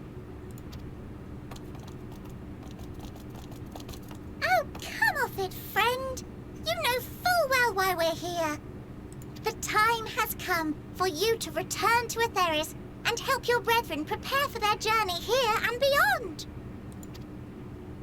Forgive me, Living Way, but I cannot in good conscience proceed with this plan. Huh? But what about the final days? The death and the doom? Oh, we have to hurry before it's too late.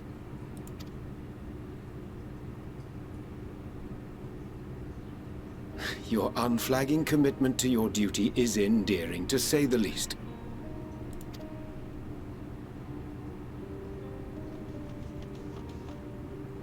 Oh, bugger! Did you say, oh, bugger?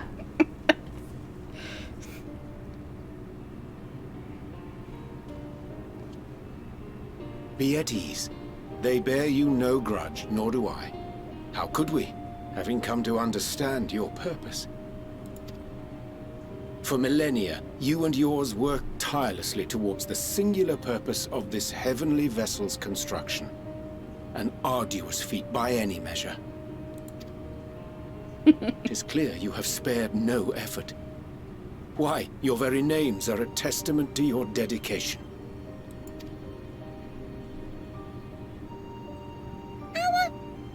Our names? I'm not sure I understand what you're getting at. Names are an expression of the self, a declaration of one's hopes and aspirations.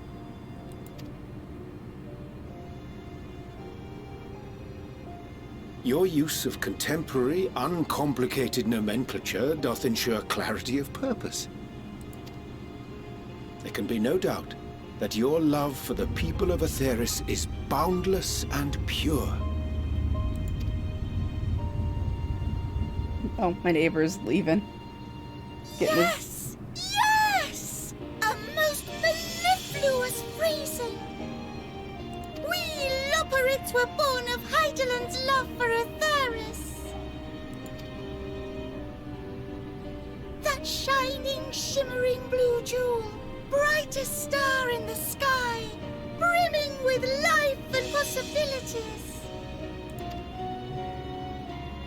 For as long as I can remember, I've toiled in anticipation of the day when this vessel might be needed. All I've ever wanted was to meet those she cherished so dearly, to serve and serve well. That goes for all of us, don't you see? So help us help them. Lead them here where we can keep them safe.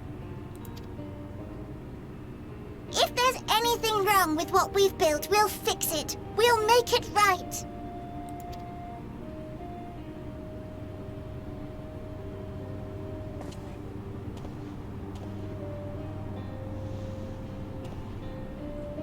Your works want not for repair. Yet there remaineth much for you to learn of men, and your own kin besides. Singing Way, thy name bespeaketh more than the simple marriage of rhythm and rhyme.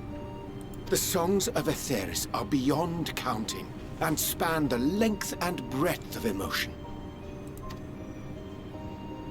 Maps are monuments to man's pioneering spirit and his devotion to charting the furthest reaches of our star. Many have devoted their lifetimes to exploratory pursuits, to venture unto the highest mountains and the deepest oceans in search of unknown frontiers. And thou, my friend, I do not think we've met. My name is Puddingway. Yay, Puddingway.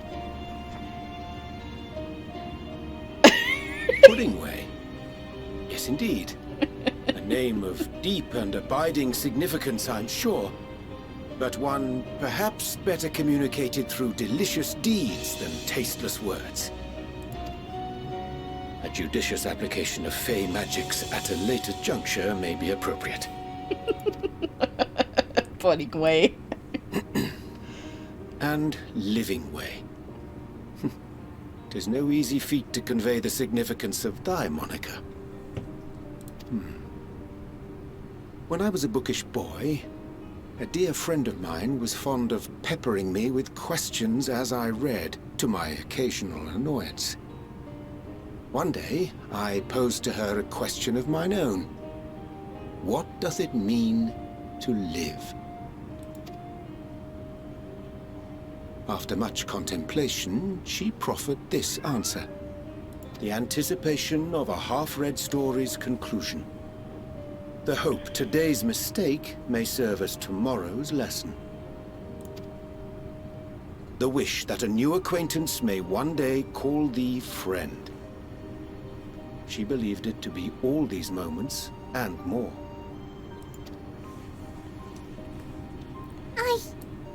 I want to understand, but... I, too, still labor to find mine own answer. 'Twould be my pleasure to assist you and yours in embarking on a journey of self-discovery and enlightenment.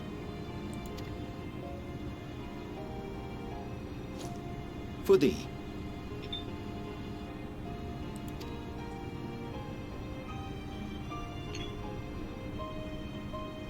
Ink as blue as the waters of Aetheris.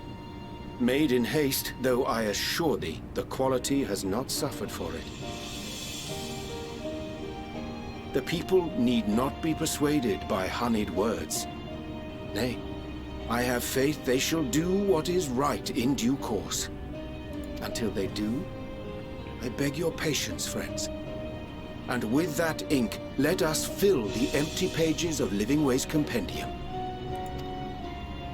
An open exchange of ideas will surely afford you all a better understanding of modern man, and with it, ideas for improvements and renovations.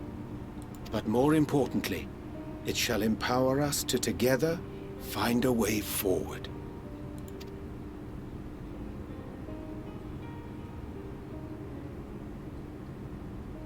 I hope you're right. Thank you for this lovely gift.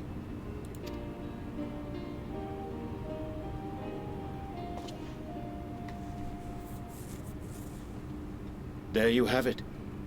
I shall remain with the Loporrits to ensure that all is in order.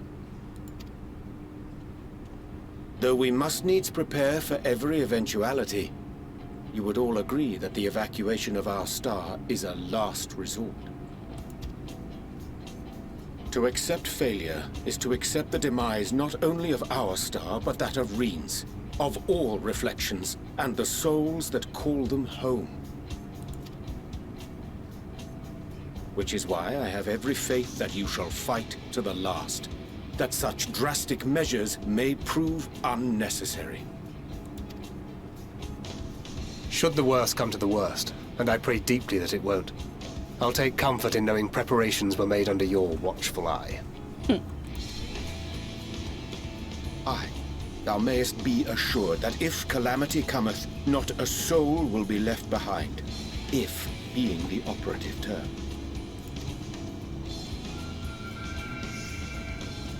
Flower.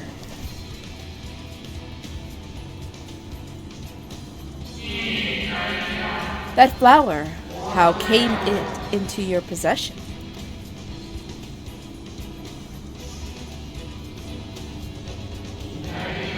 How very like her. Guided by its light, you may come to know her true intentions. Intentions which remain a mystery even to us. In our time, we called it Elpis. You would do well to remember the name. Yeah, no kidding. He just came up behind us. I hate to interrupt, but I feel like I need to make amends for all the secrecy. Think nothing of it. We haven't been the most gracious of guests. Do convey our apologies to Growingway and the others. But of course! And when next we welcome more guests from Aetheris, we'll have learned to be much more hospitable hosts. Oh, and circling back to the matter of inappropriate secrecy, we ought to discuss our benefactors. Agreed. The Charlayan Forum, yes? Yeah, I pretty much figured that out. What? How did you know? The more I heard, the more obvious it became.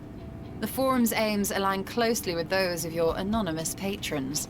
A telling coincidence would be an understatement. Though had we not taken it upon ourselves to peruse certain restricted tones in Labyrinthos, we might still be unaware of their plans. But let us continue this discussion upon our return. I dare say we have kept Alphino and the others waiting long enough.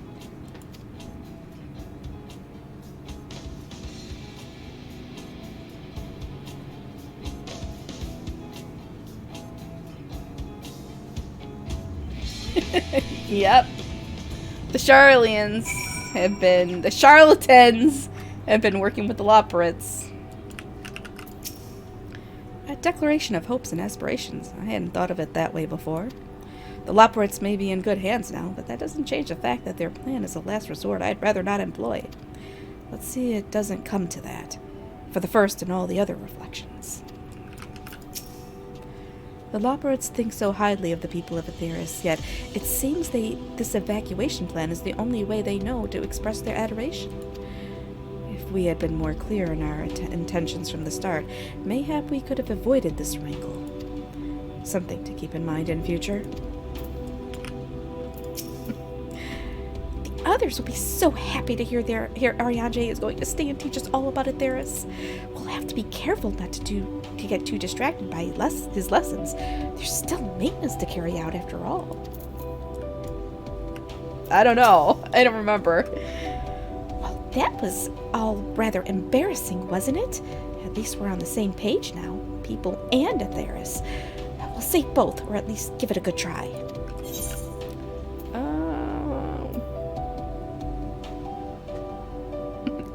Tell Growingway I look forward to our next walk together. I will! I'm sure he'll be glad to hear it. Nice to meet you. Name's Puddingway. Sorry again for all the trouble. We promise we'll do better. Honest. It was a relief to see Livingway was pleased with my gift of ink. To serve and serve well. Though their knowledge may be lacking, their boundless love is a blessing without peer.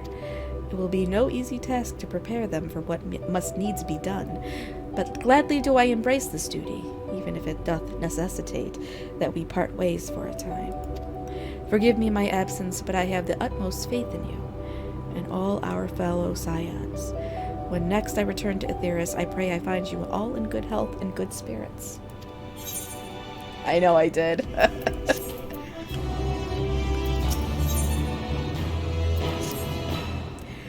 With Alaperit's and Urianger's capable hands, we needn't worry about affairs here in our absence. Knowing now the face of their earthly collaborators, there is much to discuss with Alphino and the others. Let us return to the Tower of Babel. Our battle for the star will soon begin in earnest, and we must be prepared. Okay. So I actually think this is a good place to stop.